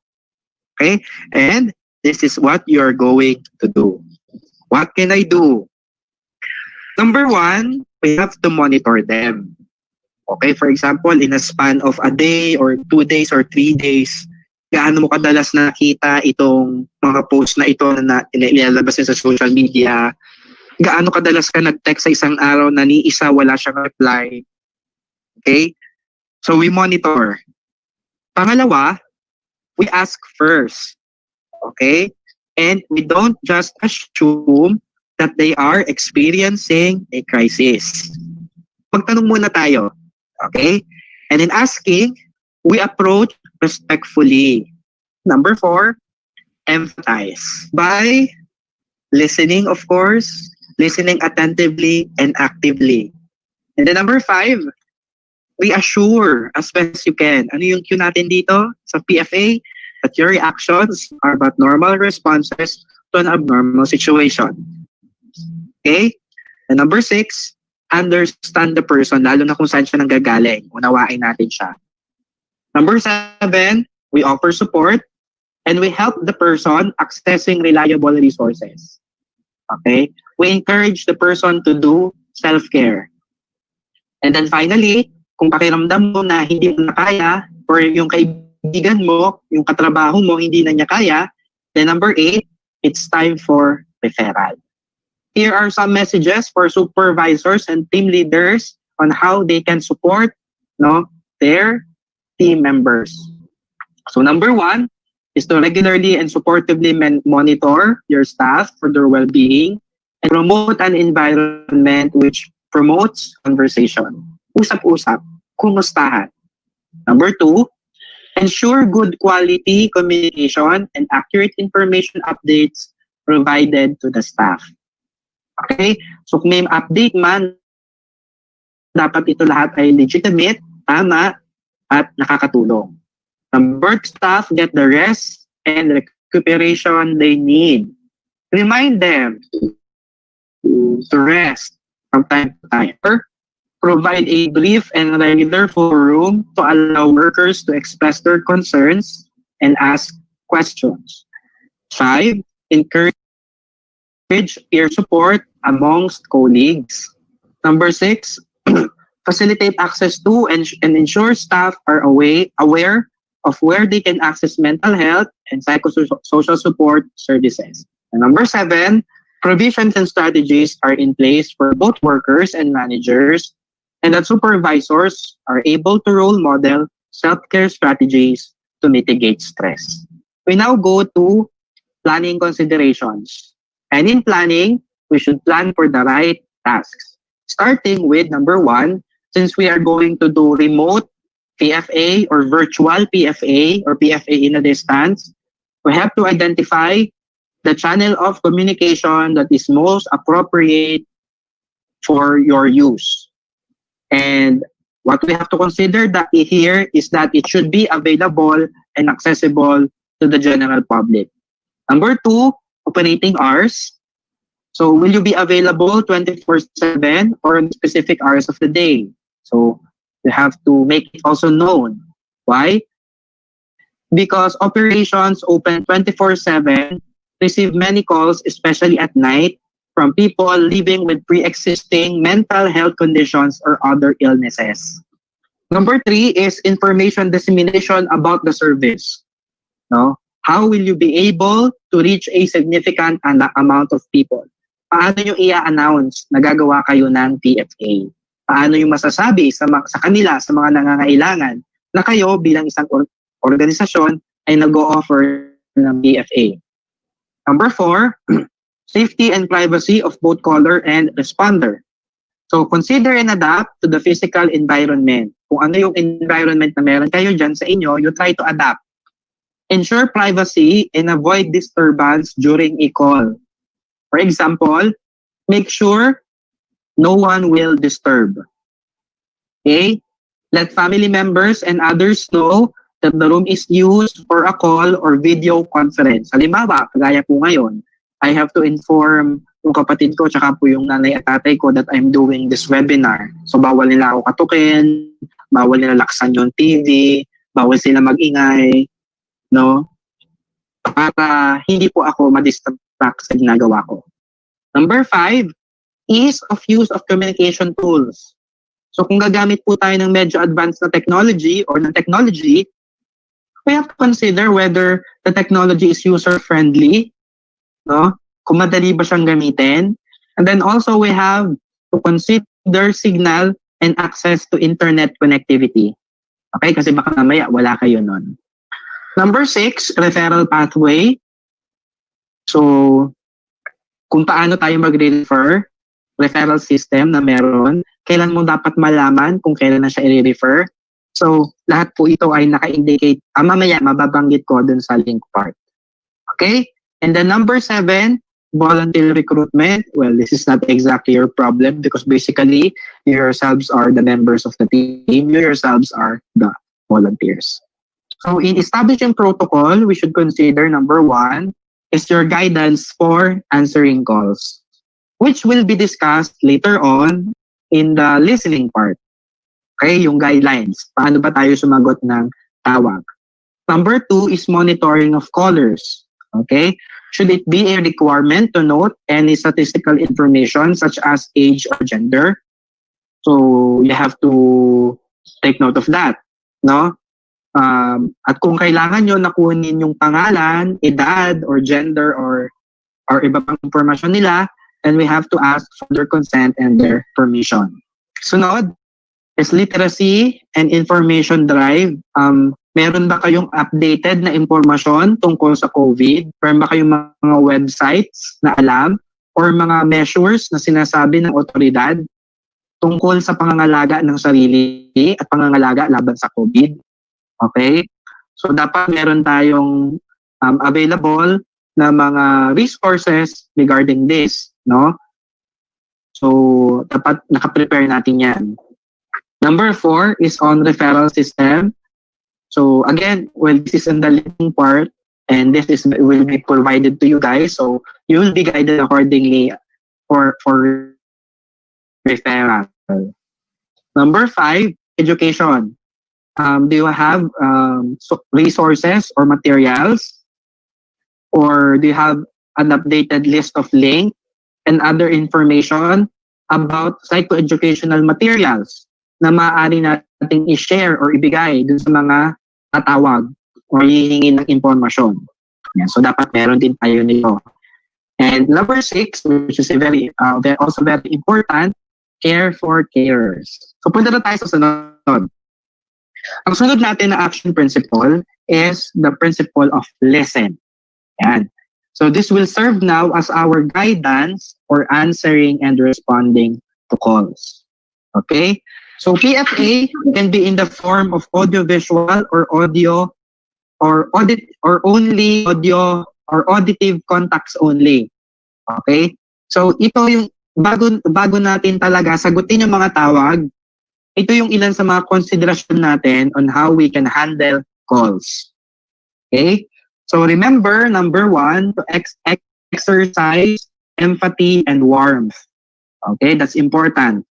So if you are using voice calls or yung boses lang, nag-uusap lang kayo sa telepono, for you to be able to show empathy and warmth, make sure to speak slowly, dahan-dahan, clearly, malinaw, and calmly, mahinahon, and to modulate voice that shows care in order to communicate empathy and warmth, understanding of events, and allow for ventilation of frustration. Okay? We accept, we do not judge.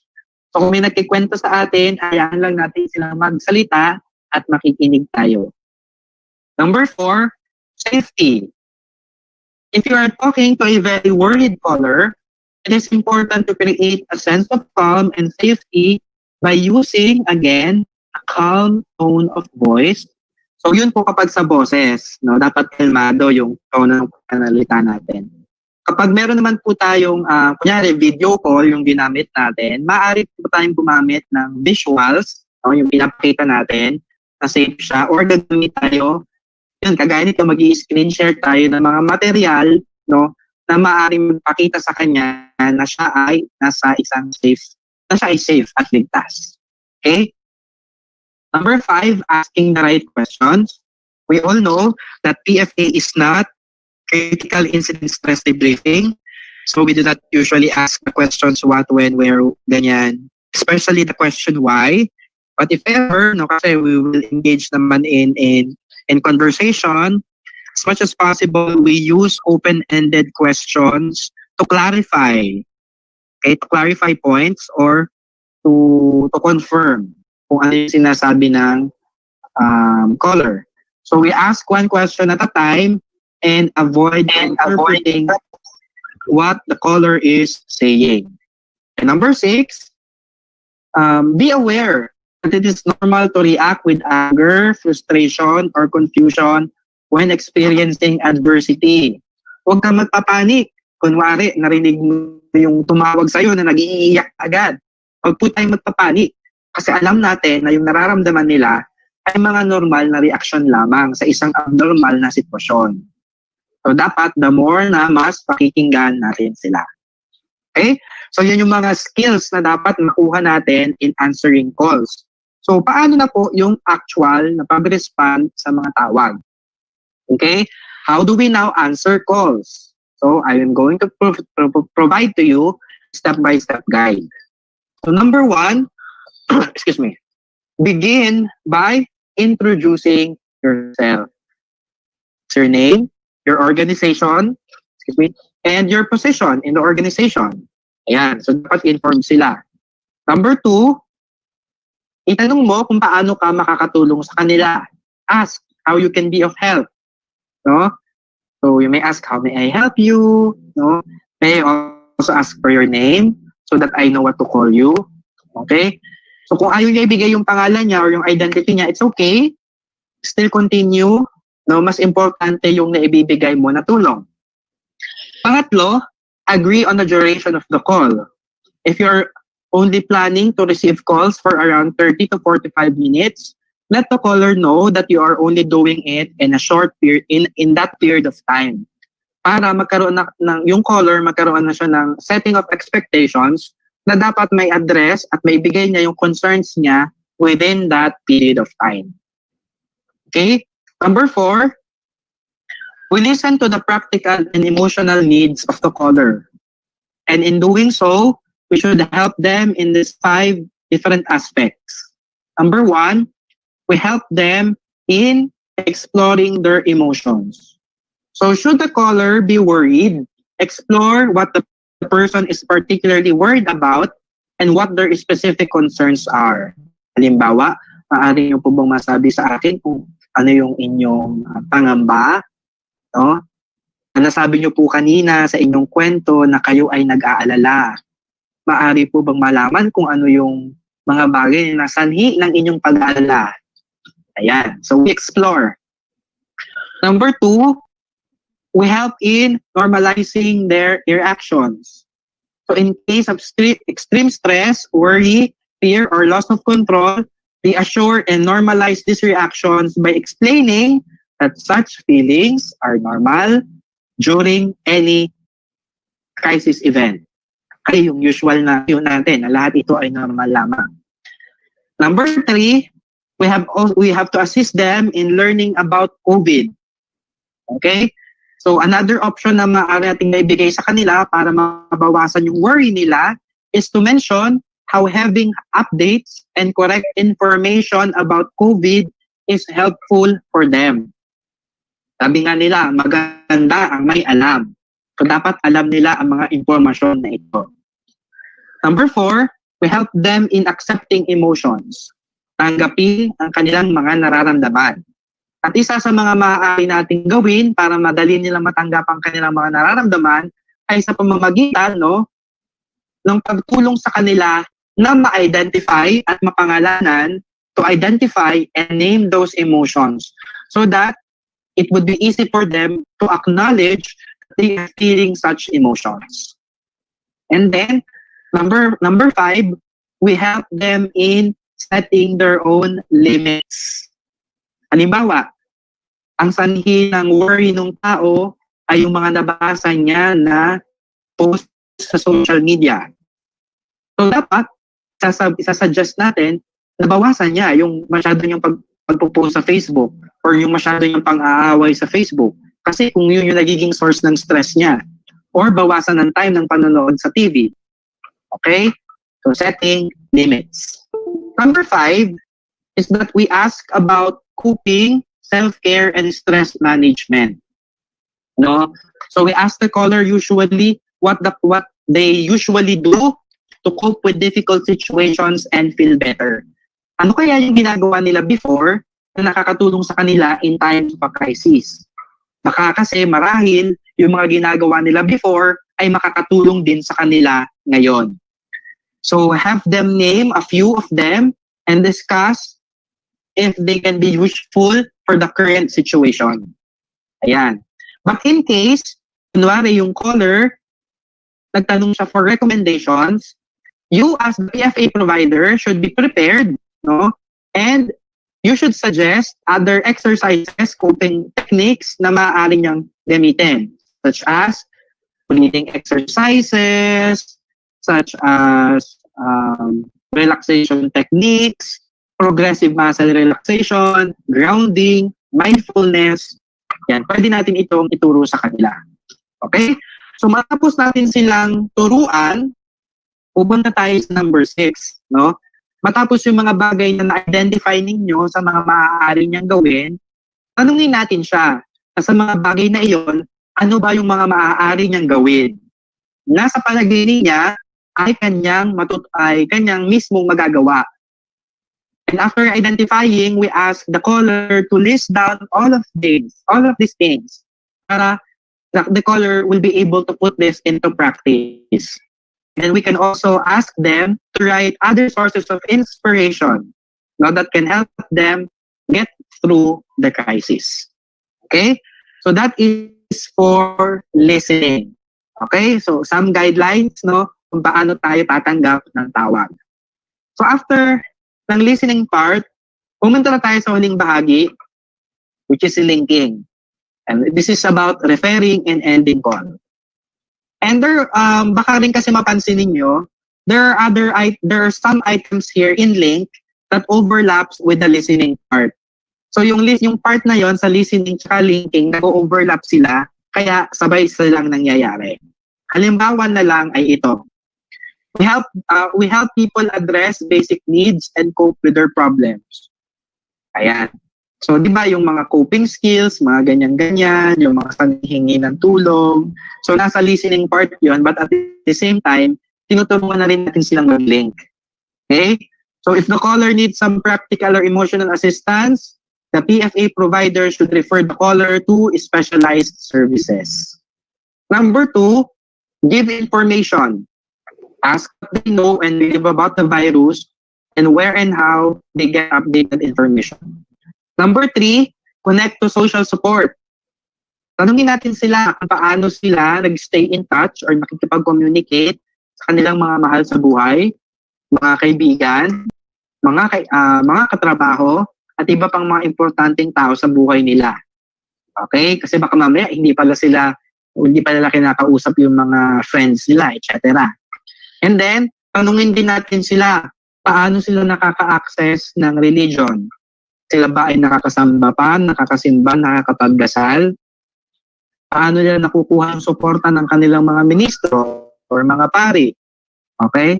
Or mga iba pang religious leaders. So, dapat, tinutulungan din natin sila na lapitan ang mga taong ito.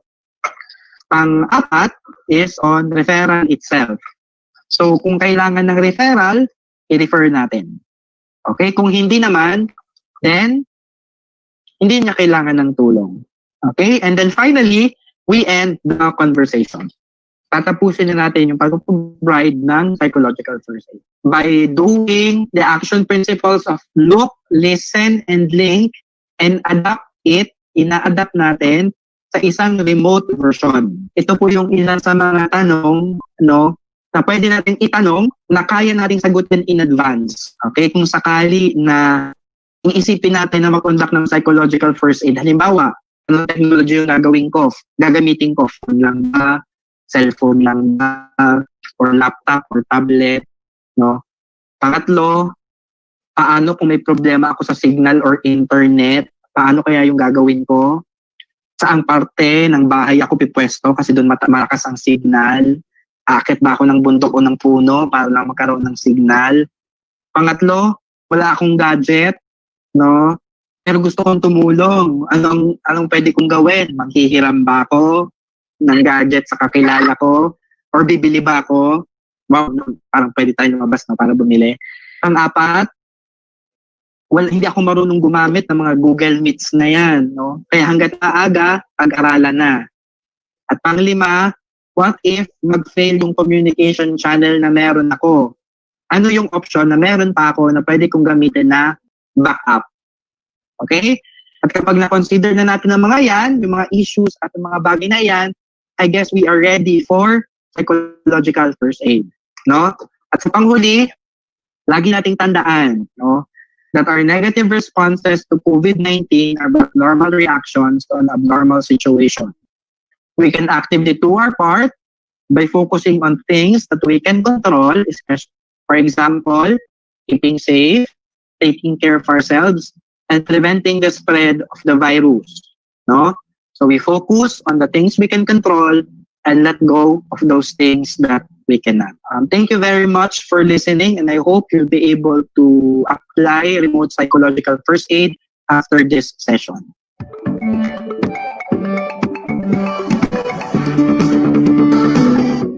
Hello, JK and Carl. Hi, magandang hapon po. Good afternoon sa ating lahat. Good afternoon, JK. Ayan, nasa Mindanao cluster na tayo, kuya. Hello po sa mga kaibigan dyan, sa mga nakasama natin ng mga taon. Or, nandito ka ba? Hello Kuya JK. Hello sa mga taga Mindanao, sa ating mga kaibigan natin dyan. I'm excited. Sige na. Okay, so sige po, sisimulan na po natin. Ayan, kumusta po kayong lahat? Ayan, so pwede po Okay tayo. naman kami. Okay, sige po. So, ngayong hapon po, tayo ay gagawa ng activities na maaari natin gawin sa mga ating mga learners na nasa remote na mga areas. Ito, i-speak ko po muna po na kung ano yung arts therapy program ng Cultural Center of the Philippines. Mamaya, pwede rin po kayong magtanong. Okay? Ang Cultural Center of the Philippines Arts Therapy Program ay tinatawag na Sining Galing, isang psychosocial intervention using the arts. So, bakit sining? Bakit ang arts? Kasi ito yung ating expression of feelings, thoughts, and stories and narratives about certain situations. Dito din lumalabas ang ating creativity at imagination. At ang sining po ay may connection to the soul.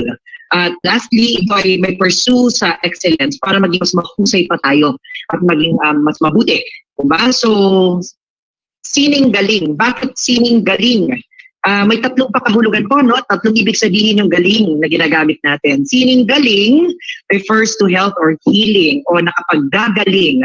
Merong therapeutic aspects ang sining, particularly in the areas of expression and reflection kapag ginagamit po ito. Sining galing natin. And lastly, redirection o yung visioning. Kumbaga, mula dito saan kaya tayo pwedeng tumungo. So, yun. Ang iba't ibang mga art forms, kung nakala po natin, meron po tayong expressions tulad na theater, dance, music, mga pelikula. Sino po dito ang napapadala pag YouTube o Netflix? O manood sa Facebook, di po ba? Sinong nagti-TikTok, sumasayaw? So ito po ay mga expressions na pwede po nating i-explore tulad ng theater, dance, music, literature, film, at visual arts. Ginagamit din natin to sa reflection. Sino po, yes, sabi ni Ma'am Daisy, mahilig na sa YouTube. Sino po dito ang nagti-TikTok? Si Ma'am Hazel daw. Ang mga nagdo-drawing para makapag-reflect sa mga nangyayari. Meron po ba? So pamamaraan din po yun para sa reflection. And lastly, nakatulong din dito para sa redirection o paglawak ng ating imagination. Kung ang ilan naman sa inyo may mga nasusulat ng tula or paminsan, di ba, mga bata, ginagawa natin ng kwento, tayo mismo yung nag-iimbento. So ito po yung iba't ibang mga ano natin. Okay?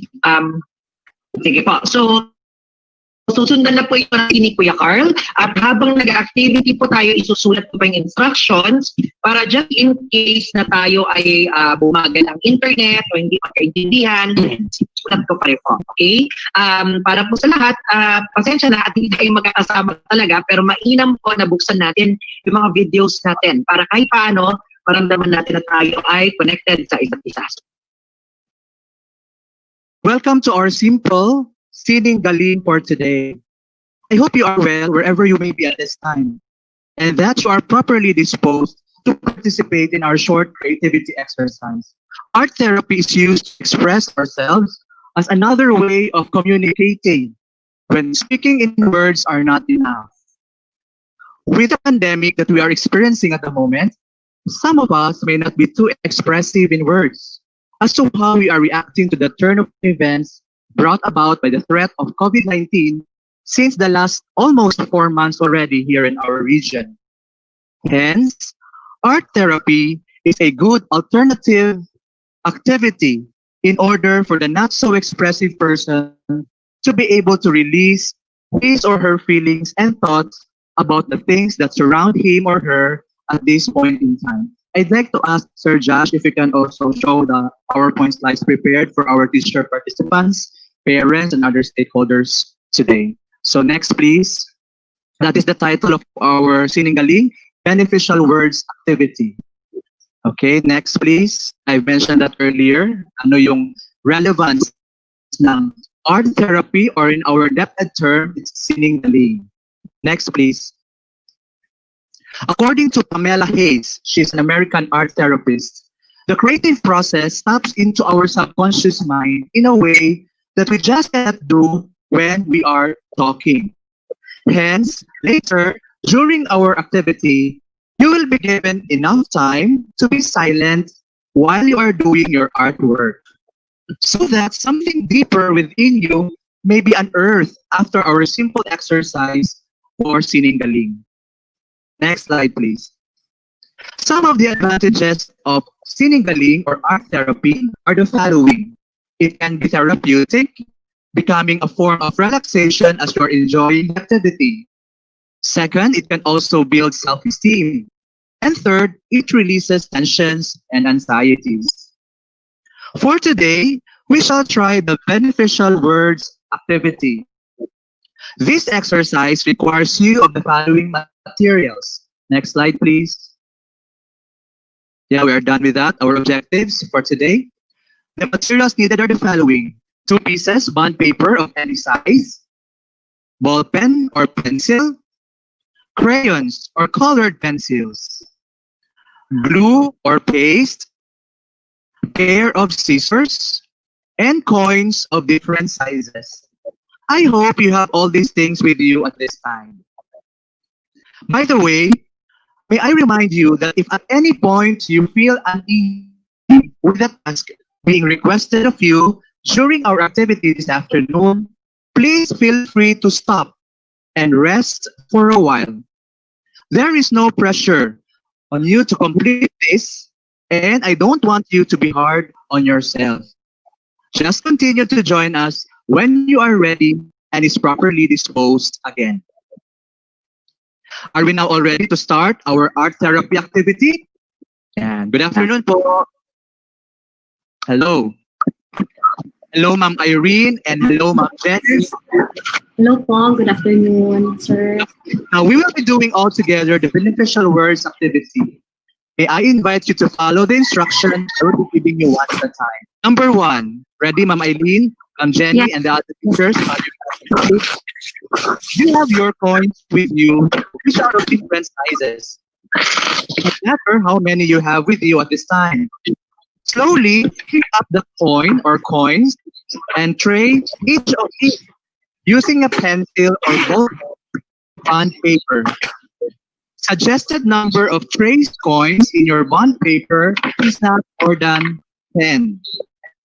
You have 1 minute to do it, and you may start now. Josh, can you play the music for 1 minute?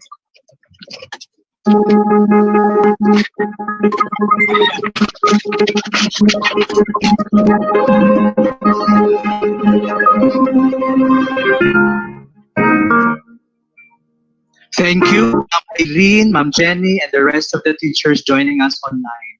Instruction number 2. I hope you see now in front of you circles out of the tracing you did with the coins. You will be writing words at the center of each circle using your ball pen or pencil. What are then the words that you'll be writing? The words are coming from your responses to this singular question we have for you today, which is what words that can make this world a beautiful place to live in. All right, so you'll be given 2 minutes to think of your chosen words, and please write this down inside the circles. So, dear teachers, the 2 minutes starts now.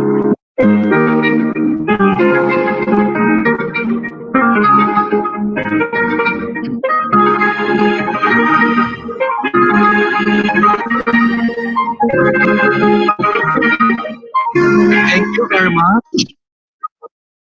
We welcome Ma'am Cheryl. I think she's one of our interactors. Welcome, Ma'am Cheryl.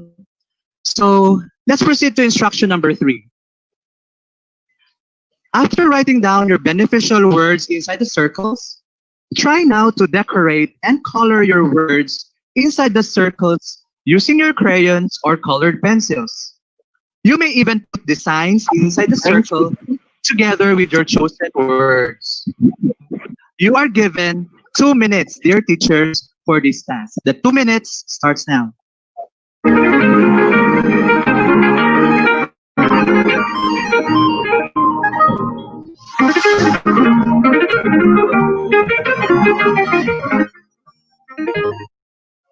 Thank you. right, so let's proceed now to instruction number 4.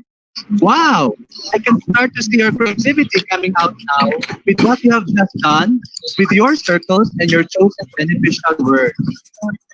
At this point, may I invite you to cut your decorated circles using your pair of scissors. Okay, so now you have your decorated circles. I am inviting you to cut and form the circles. And the maximum is 10. I hope hindi sumobra sa 10 circles na may mga words na at this time answering our question for this. So I'll give you 1 minute to cutting of your decorated circles. Your 1 minute starts now.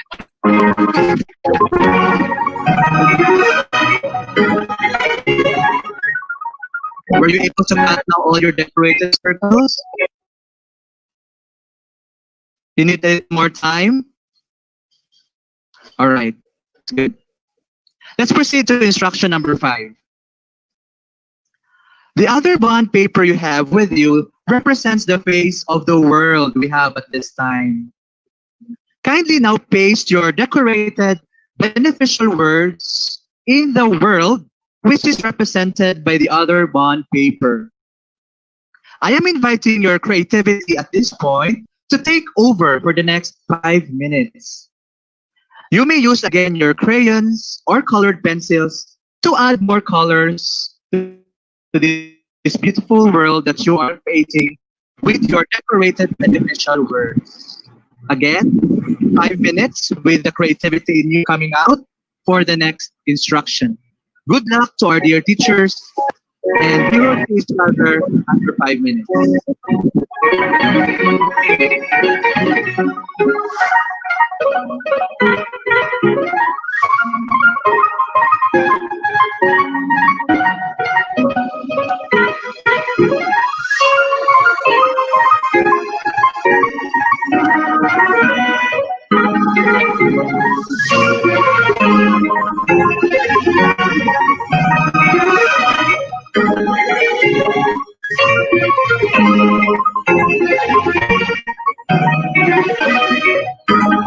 All right, thank you very much, dear teachers. Congratulations.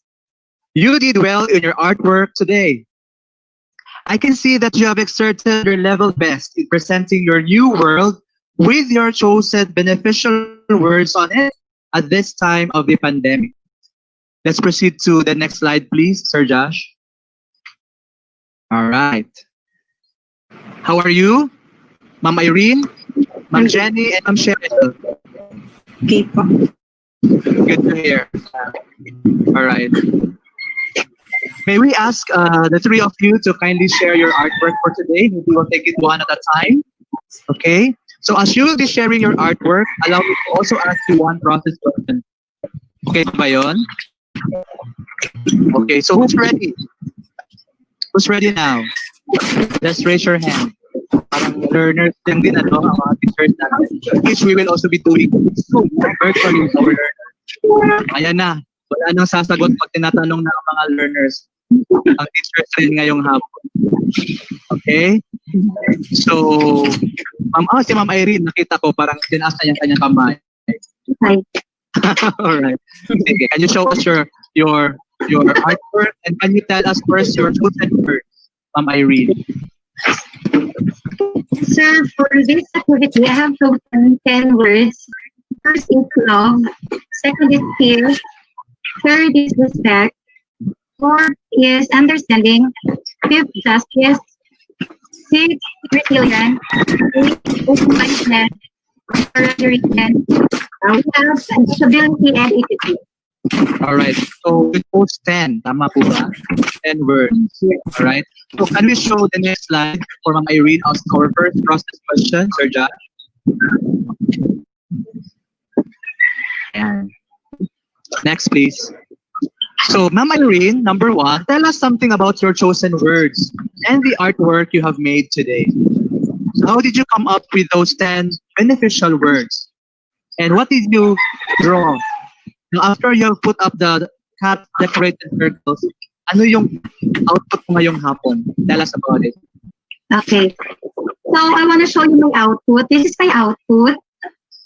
pangit, pero pinaghirapan ko po. No, it's beautiful. Oh, there's no comment in our work of art. Okay, sige. So, how did you come up with the 10 beneficial words? Yes, sir. Actually, I was thinking of the current trend of the teachers that they are doing today, which is collecting of plants and flowers. So I chose these words because when you gave us the instruction of choosing at most 10 words, I was really thinking of love because of the current situation in which education must continue despite the challenges brought about by the pandemic. Teachers must be resilient to adopt, to learn, and be open-minded to learn the different modalities and platforms in the teaching instruction. That's for the benefit of our students. Okay, thank you very much. Very well said, Mama Irene. Okay, so I hope you will keep with you those 10 beneficial words and be proud of your artwork for today in our scenic landing. All right, thank you. Let's give a chance to Ma'am Cheryl. Ready na po si Ma'am Cheryl with our second question and her artwork to be shown to our teachers joining us online. Number 2 question, please. What were your feelings while doing the activity today? Ma'am Cheryl, show us first your artwork and then the words that you have chosen to be your beneficial words this afternoon. Okay, please, Ma'am Cheryl. Good afternoon, sir. This is my artwork for this afternoon. Oh, yeah. So, you can see I have last 6 chosen word. I was not able to comply the 10 since Alright. I was late getting the So I have chosen love, family, Christian life, friends, and career. So I chose these words since when I read the question, those are the words that comes first in my mind, and I feel it happy as I wrote the words. All right. So you very good. You felt happy. I was so mindful about the words you will be saying. So the feeling, the emotion is happiness. Tama po ba? Yes, po, sir. Thank you, Ma'am Cheryl. Because when we will be doing this to our learners, we will go down to their emotional level, to the feeling level. And that's the process question number 2 is doing with us right now this afternoon. So thank you, Ma'am Cheryl. So I can see that while you were doing the activity for the 5 minutes, we are making the decorated circles in another bond paper. I can see your smiles. No, you were happy. We were in the happy disposition doing the feeling activity. So I hope you will keep it up. And do also observe that when you will be doing this with your learners soon. All right. So thank you, Ma'am Cheryl. Let's proceed to Ma'am Jenny. Thank you, po. Ma'am Jen, your chosen word, your output, and please answer process question number 3 this afternoon. Sir Josh, how did this activity of feeling help you about your perspective of our world during the COVID-19 pandemic? Okay, Ma'am Jenny, take it away. This is my word. Wow, colorful, and the rest of the works also are colorful. The world, this is the world. Then I put life, peace, career, freedom, joy, and love. So, Wow. peace, So how did it help you change your output or outlook in our world today, Ma'am Jenny? Since the outbreak of the COVID-19, I'm creating this art as a way of my expressing myself. The way that you express yourself. Remember that you were given time. No words were coming out from you earlier, but you were just listening to my instructions, right? And you were given ample time to do the task one at a time. So thank you. No, very nice that this activity will bring out our positivity. As teachers and hopefully with our learners in due time, and we'll be doing this with them. You know what? I also have mine. If you can allow me to show my artwork. Yeah. And you know what's common among the 4 of us? Love. Tama ba? Flower, sir. Love. Flower. Ayan. And you have to place your name and the year, no, para baka maging masterpiece ito in due time. No, mahal na ito pag ibebenta natin, because we did it online. Okay? So the common word or the feelings that would prevail among the four of us this afternoon is love. Tama ba? Would you agree? Yes, sir. All right. Yes, So I can sir. see thumbs up. Ayan. All right. Although the other teachers online with us joining on YouTube cannot be seen, no, but I'm happy that the three of you are enjoying. So, how do you feel now after our activity in Sininggaling? Short yet hopefully meaningful activity. Start with Ma'am Jenny. Yes. Baliktad na naman tayo. Ma'am Jenny Lumapak of Davao City Division. Jen, how do you feel? What is your learning from this short activity on beneficial words or the psychological first aid? Uh, How do you feel now? You have this activity that would let you know about the beneficial words coming from you that you can contribute to make this world a beautiful place to live in. It is helpful for me as a teacher to be effective and Thank you po, sir. One more time, we can Salamat. hardly hear you, Ma'am Jenny. Pakiulit po. What is your feeling after you will be ending this activity now? it is very helpful for me as a teacher to be an effective and efficient teacher to know this activity and to be share this to my students. Correct. And you have a role to play, right? We all have roles to play to make this world a beautiful place to live in. Okay, thank you. Cheryl, Yes, sir. Cheryl D. Sagit of Davao del Sur Division. Yes, Your po, sir. feeling as we end the activity and then your learning din po this afternoon.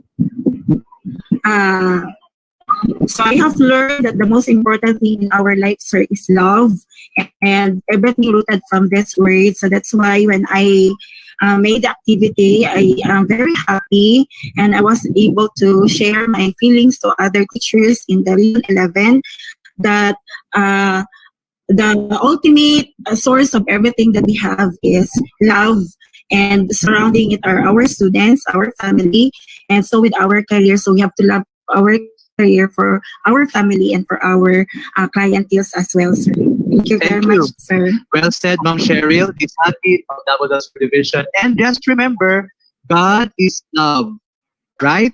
And love is definitely coming Yes. from God. Sir. So always feel blessed that we are coming from the Department of Education because God has never abandoned us in these almost 4 months of the pandemic. All right? Thank you. Ma'am Irene, please, your feeling after our activity, after you have shared online and your learning this afternoon before we close this. yes, sir. I am so happy and fulfilled because I was able to express my thoughts using the 10 words that I chose, how to make this world beautiful. And let us remember his promise in John 3:16. Love begets love. Yeah, And- thank you very much.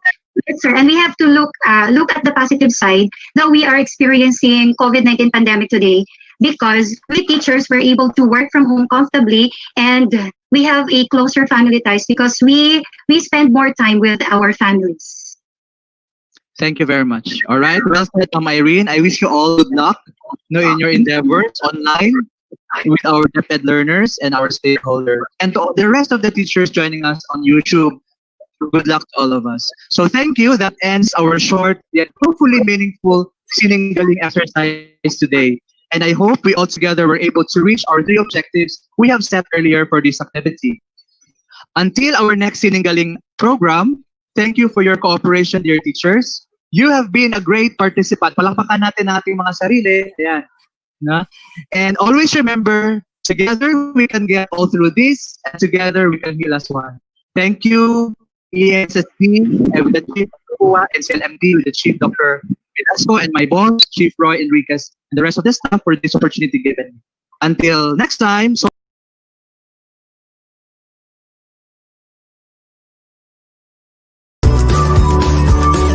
This is Santo Tomas West District's training of teachers on learning management system.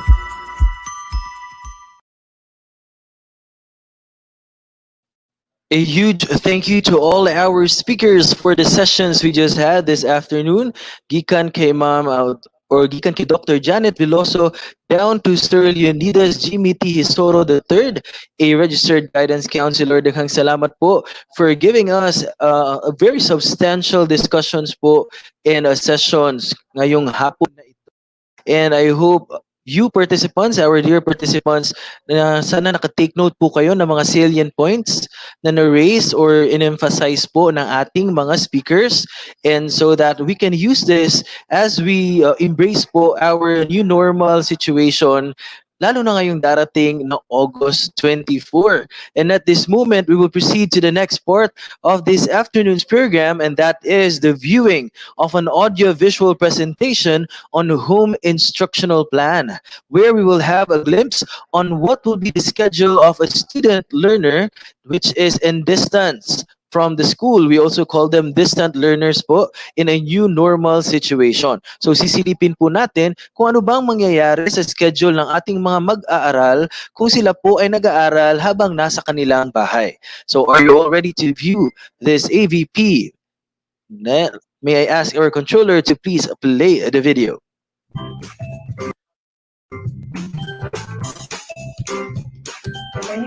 Sa grade 3.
example of learning schedule at home from grades 7 to 10. 7 o'clock to 8 a.m. breakfast, from 8 o'clock to 8:15 a.m. the prayer C for advisory announcement class, every Monday. 8:15 to 9:15 a.m. TLE, special curriculum programs. From Tuesday to Thursday, 8:15 to 9:15 a.m. Filipino. Every Friday, 8:15 to 9:15 a.m. TLE, special curriculum programs. Every Monday, 9:15 to 10:15 a.m. TLE, special curriculum programs. From Tuesday to Thursday, 9:15 to 10:15 a.m. English. Every Friday, 9:15 to 10:15 a.m. TLE, special curricular programs. From 10:15 to 10:30 a.m. recess, household classes every Monday. 10:30 to 11:30 a.m. Filipino. From Tuesday to Friday, 10:30 to 11:30 a.m. Science. From 11:30 to 12 a.m. Independence, collaborative learning. 12 o'clock to 1 p.m. Lunch, household tasks, creative, from Monday to Thursday, 1 o'clock to 2 p.m. Mathematics. Every Friday, 1 o'clock to 2 p.m. English access and user provided SLM.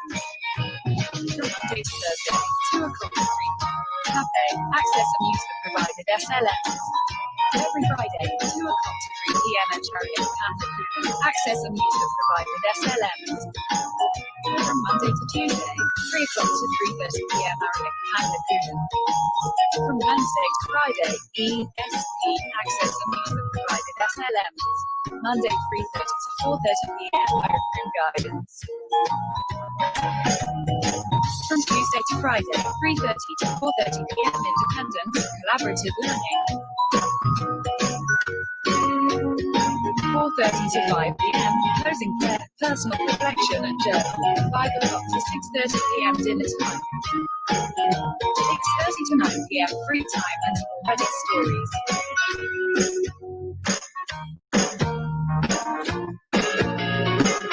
9 p.m. onwards, bedtime.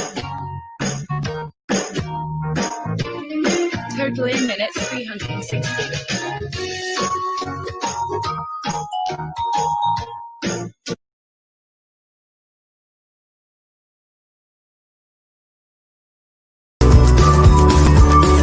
This is Santo Tomas West District's Training of Teachers on Learning Management System.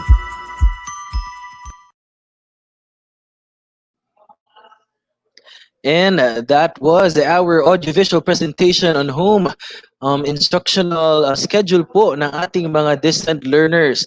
I hope nga nakakuha ta og mga ideas unsa ang ato ang mahimong sitwasyon labi na sa atong mga learners ilang mga panimalay when we start our school year 2020 to 2021. So kung sa nakita nato sa ato ang audiovisual presentation, ang atong animation dito, ang atong learner no kay nagagamit siya og iyang gadget. Pero here in our district and even in the entire DepEd Davao del Norte po division, ato ang mga learners po, most of our learners will be facing their modules po, their printed modules. But at least we now have an idea kung unsay posibleng arrangements ato ang mga learners in terms of their time scheduling po in their home. So sana po ay makatulong tayo sa ating mga parents when they ask kung ano ba ang maaari lang gawin, ano ba ang gagawin nila about the scheduling, so they will be guided as well. And I hope that in our session earlier about COVID-19 awareness and in our mental health and psychosocial awareness as well, marami tayong natutunan at ma-apply din po natin yon sa ating mga gagawin at mga roles as teachers in the new normal classroom. So first and foremost, bawal pong magpa-stress, lalong-lalo na at nasa gitna pa rin po tayo ng pandemya ng COVID-19. So I would like again to request all of our dear participants that start ourselves po na talagang let us not make any action na maaring ikasama not only of our mga kasamahan sa bahay o ng ating sarili, but as well as other people in community. Kung maaari po ay talagang sumunod tayo sa mga protocols ng IATF COVID-19. Let us observe physical distancing. Let us always sanitize our things, mga gamit po natin, and even our hands by hand washing and also using hand sanitizers. At lalong-lalo na po ay iwasan natin ang maraming tao sa isang lugar. Ayan. So, we are supposed to have our open forum at this very moment, but our technical working group, while scanning through our live chat section, wala po kaming nakitang mga questions niyo po. So, but that is not a problem. Nagpapasalamat pa rin po kami because that only shows that you listen really well po sa ating discussion this afternoon, and maybe, just maybe po, you have queries po na mamaya nyo pa ma-realize. Do not hesitate po to contact your school principal, your coordinators po, and even your sis, kung may mga katanungan po kayo na gusto ninyong masagot. And so, on your screen kanina po ay finlash namin ulit ang ating attendance link for this afternoon session. Again, our attendance link for the afternoon session is still open. Pwede nyo pa rin pong itala ang inyong mga attendance in our attendance link. Andito po ang link natin, and this time naman po ay ipa-flash natin ang ating link for the daily evaluation. Our day 2 evaluation po, ayan. Andiyan na po sa inyong mga screen ngayon ang link natin for the evaluation, and we are highly requesting po everyone, lalong-lalo na po ang ating mga participants, to please make sure na maa-accomplish nyo po ang ating evaluation form for day 2 right after this live broadcast. Huwag nyo na pong hintayin gumabi at baka makalimutan nyo na pag nakauwi ka na sa inyong mga uwi na pala tayo sa ating mga kanya-kanyang bahay. And so allow me right now to greet some of active participants in the live chat section below. I would like to greet Ma'am Nelly Mallorca. Hi, Ma'am Nell. Good afternoon, Ma'am. Thank you for staying with us throughout the afternoon. And we also have Ma'am Maricris Dingayan. Kasamahan ko po as a school clinic teacher in Santo Tomas National High School. Hello, Ma'am Pink Angel. Good afternoon, Ma'am. Thank you for being with us and watching our live broadcast this afternoon. We also have Ma'am Dangkatan. Ayan, nagpapa-shoutout si Ma'am kanina sa lahat ng mga guro of Santo Tomas Central Elementary School SPED Center, lalong-lalo na po sa mga kinder teachers. Hello po, good afternoon po sa inyong lahat. And we also have Ma'am Melodil Amores. Hello, Ma'am Mading. Good afternoon, Ma'am. Ang napakaganda at napaka-sexy si Ma'am Mading. Good afternoon po. Thank you for being with us. And we also have Ma'am Elizabeth Basyawan from Balagunan National High School. Maraming salamat po sa lahat ng ating live viewers na nakatutok pa rin ngayong hapon. Kahit alam po namin na kung nasa mga bahay po kayo, kung nasa bahay niyo po kayo ngayon, maraming maaring gawin maliban sa tutok sa ating live broadcast. We would like to thank you for spending your very valuable time with us in our afternoon session of the District Training of Teachers on Learning Management System. And tomorrow po ay magiging medyo iba kaysa sa ating mga sessions in the day 1 and day 2, because tomorrow we will have the breakout sessions po for elementary, junior high school, and senior high school teacher participants. So tomorrow po in the day 3, after po ng ating MOL, ay we will be separating po all the participants from elementary, junior high school, and senior high school. So you will have your own link po kung saan kayo papasok, or you will be joining a separate broadcast po that will be hosted by our representatives from elementary, junior high school, and senior high school. Pero magsasama-sama po muna tayo in the first hour of our day 3 training for our management of learning. And our management of learning for tomorrow will be led by our friends from New Visayas Elementary School and Magintalunan Elementary School. So heads up po sa lahat ng ating mga kaguruan from New Visayas and Magintalunan Elementary School. Kayo po ang maglilid ng ating management of learning tomorrow. And right after our management of learning, I will lead you po kung saan kayo pupunta na link. At doon po kayo manunood ng inyong live broadcast for your level, for elementary, junior high school, and senior high school level. And balik po ako muna sa ating mga shoutouts. Good afternoon po to Ma'am Ruth Tapia. Good afternoon, Ma'am Ruth. Thank you for watching. We also have Ma'am Rayan de los Reyes. Good afternoon, ma'am. Shout out kay Sir ng grade 11. Hello po. And Ma'am Jocelyn Nadura. Hello po, ma'am. Maayong hapon. Salamat, ma'am, sa pagtutok hangtod karong orasa. And to Ma'am Elena Aninyon, thank you, Sir Carl, for that wonderful reminders. Opo.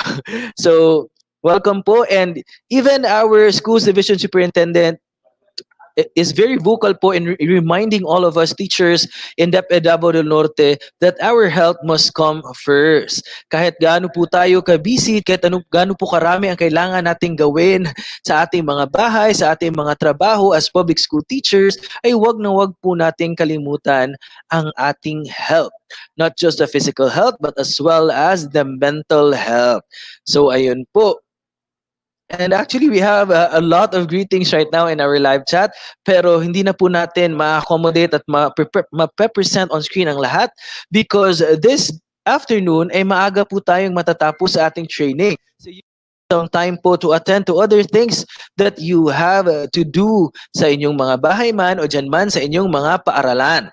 So, we have finally arrived po near the end of our Day 2 afternoon session. But before we say goodbye, ay announce po muna natin ang ating mga top 5 early birds for Day 2. Ito po ang ating mga kasamahang participants na naunang naitala ang kanilang mga pangalan in our morning session. So are you ready to get to know our top 5 early birds for Day 2? Because here they are. Top 5 early birds for August 4, 2020, Day 2 of Santo Tomas West District Training of Teachers on Learning Management System. Congratulations to Ma'am Jeneline Nabali of Tulalian Elementary School. Congratulations to Ma'am Cubero of Santo Tomas National High School and Ma'am Cherish Katungal from Tulalian National High School. We also have Ma'am Lorna Jane S. Barria of Santo Tomas Central Elementary School SPED Center. And to complete our top 5 early birds for Day 2, congratulations po to Ma'am Jeanette Anto Quijano from Magwawa Integrated School. Wow, congratulations po sa inyong lahat. Salamat sa maabtik na pag-respond sa atuang attendance for the Day 2.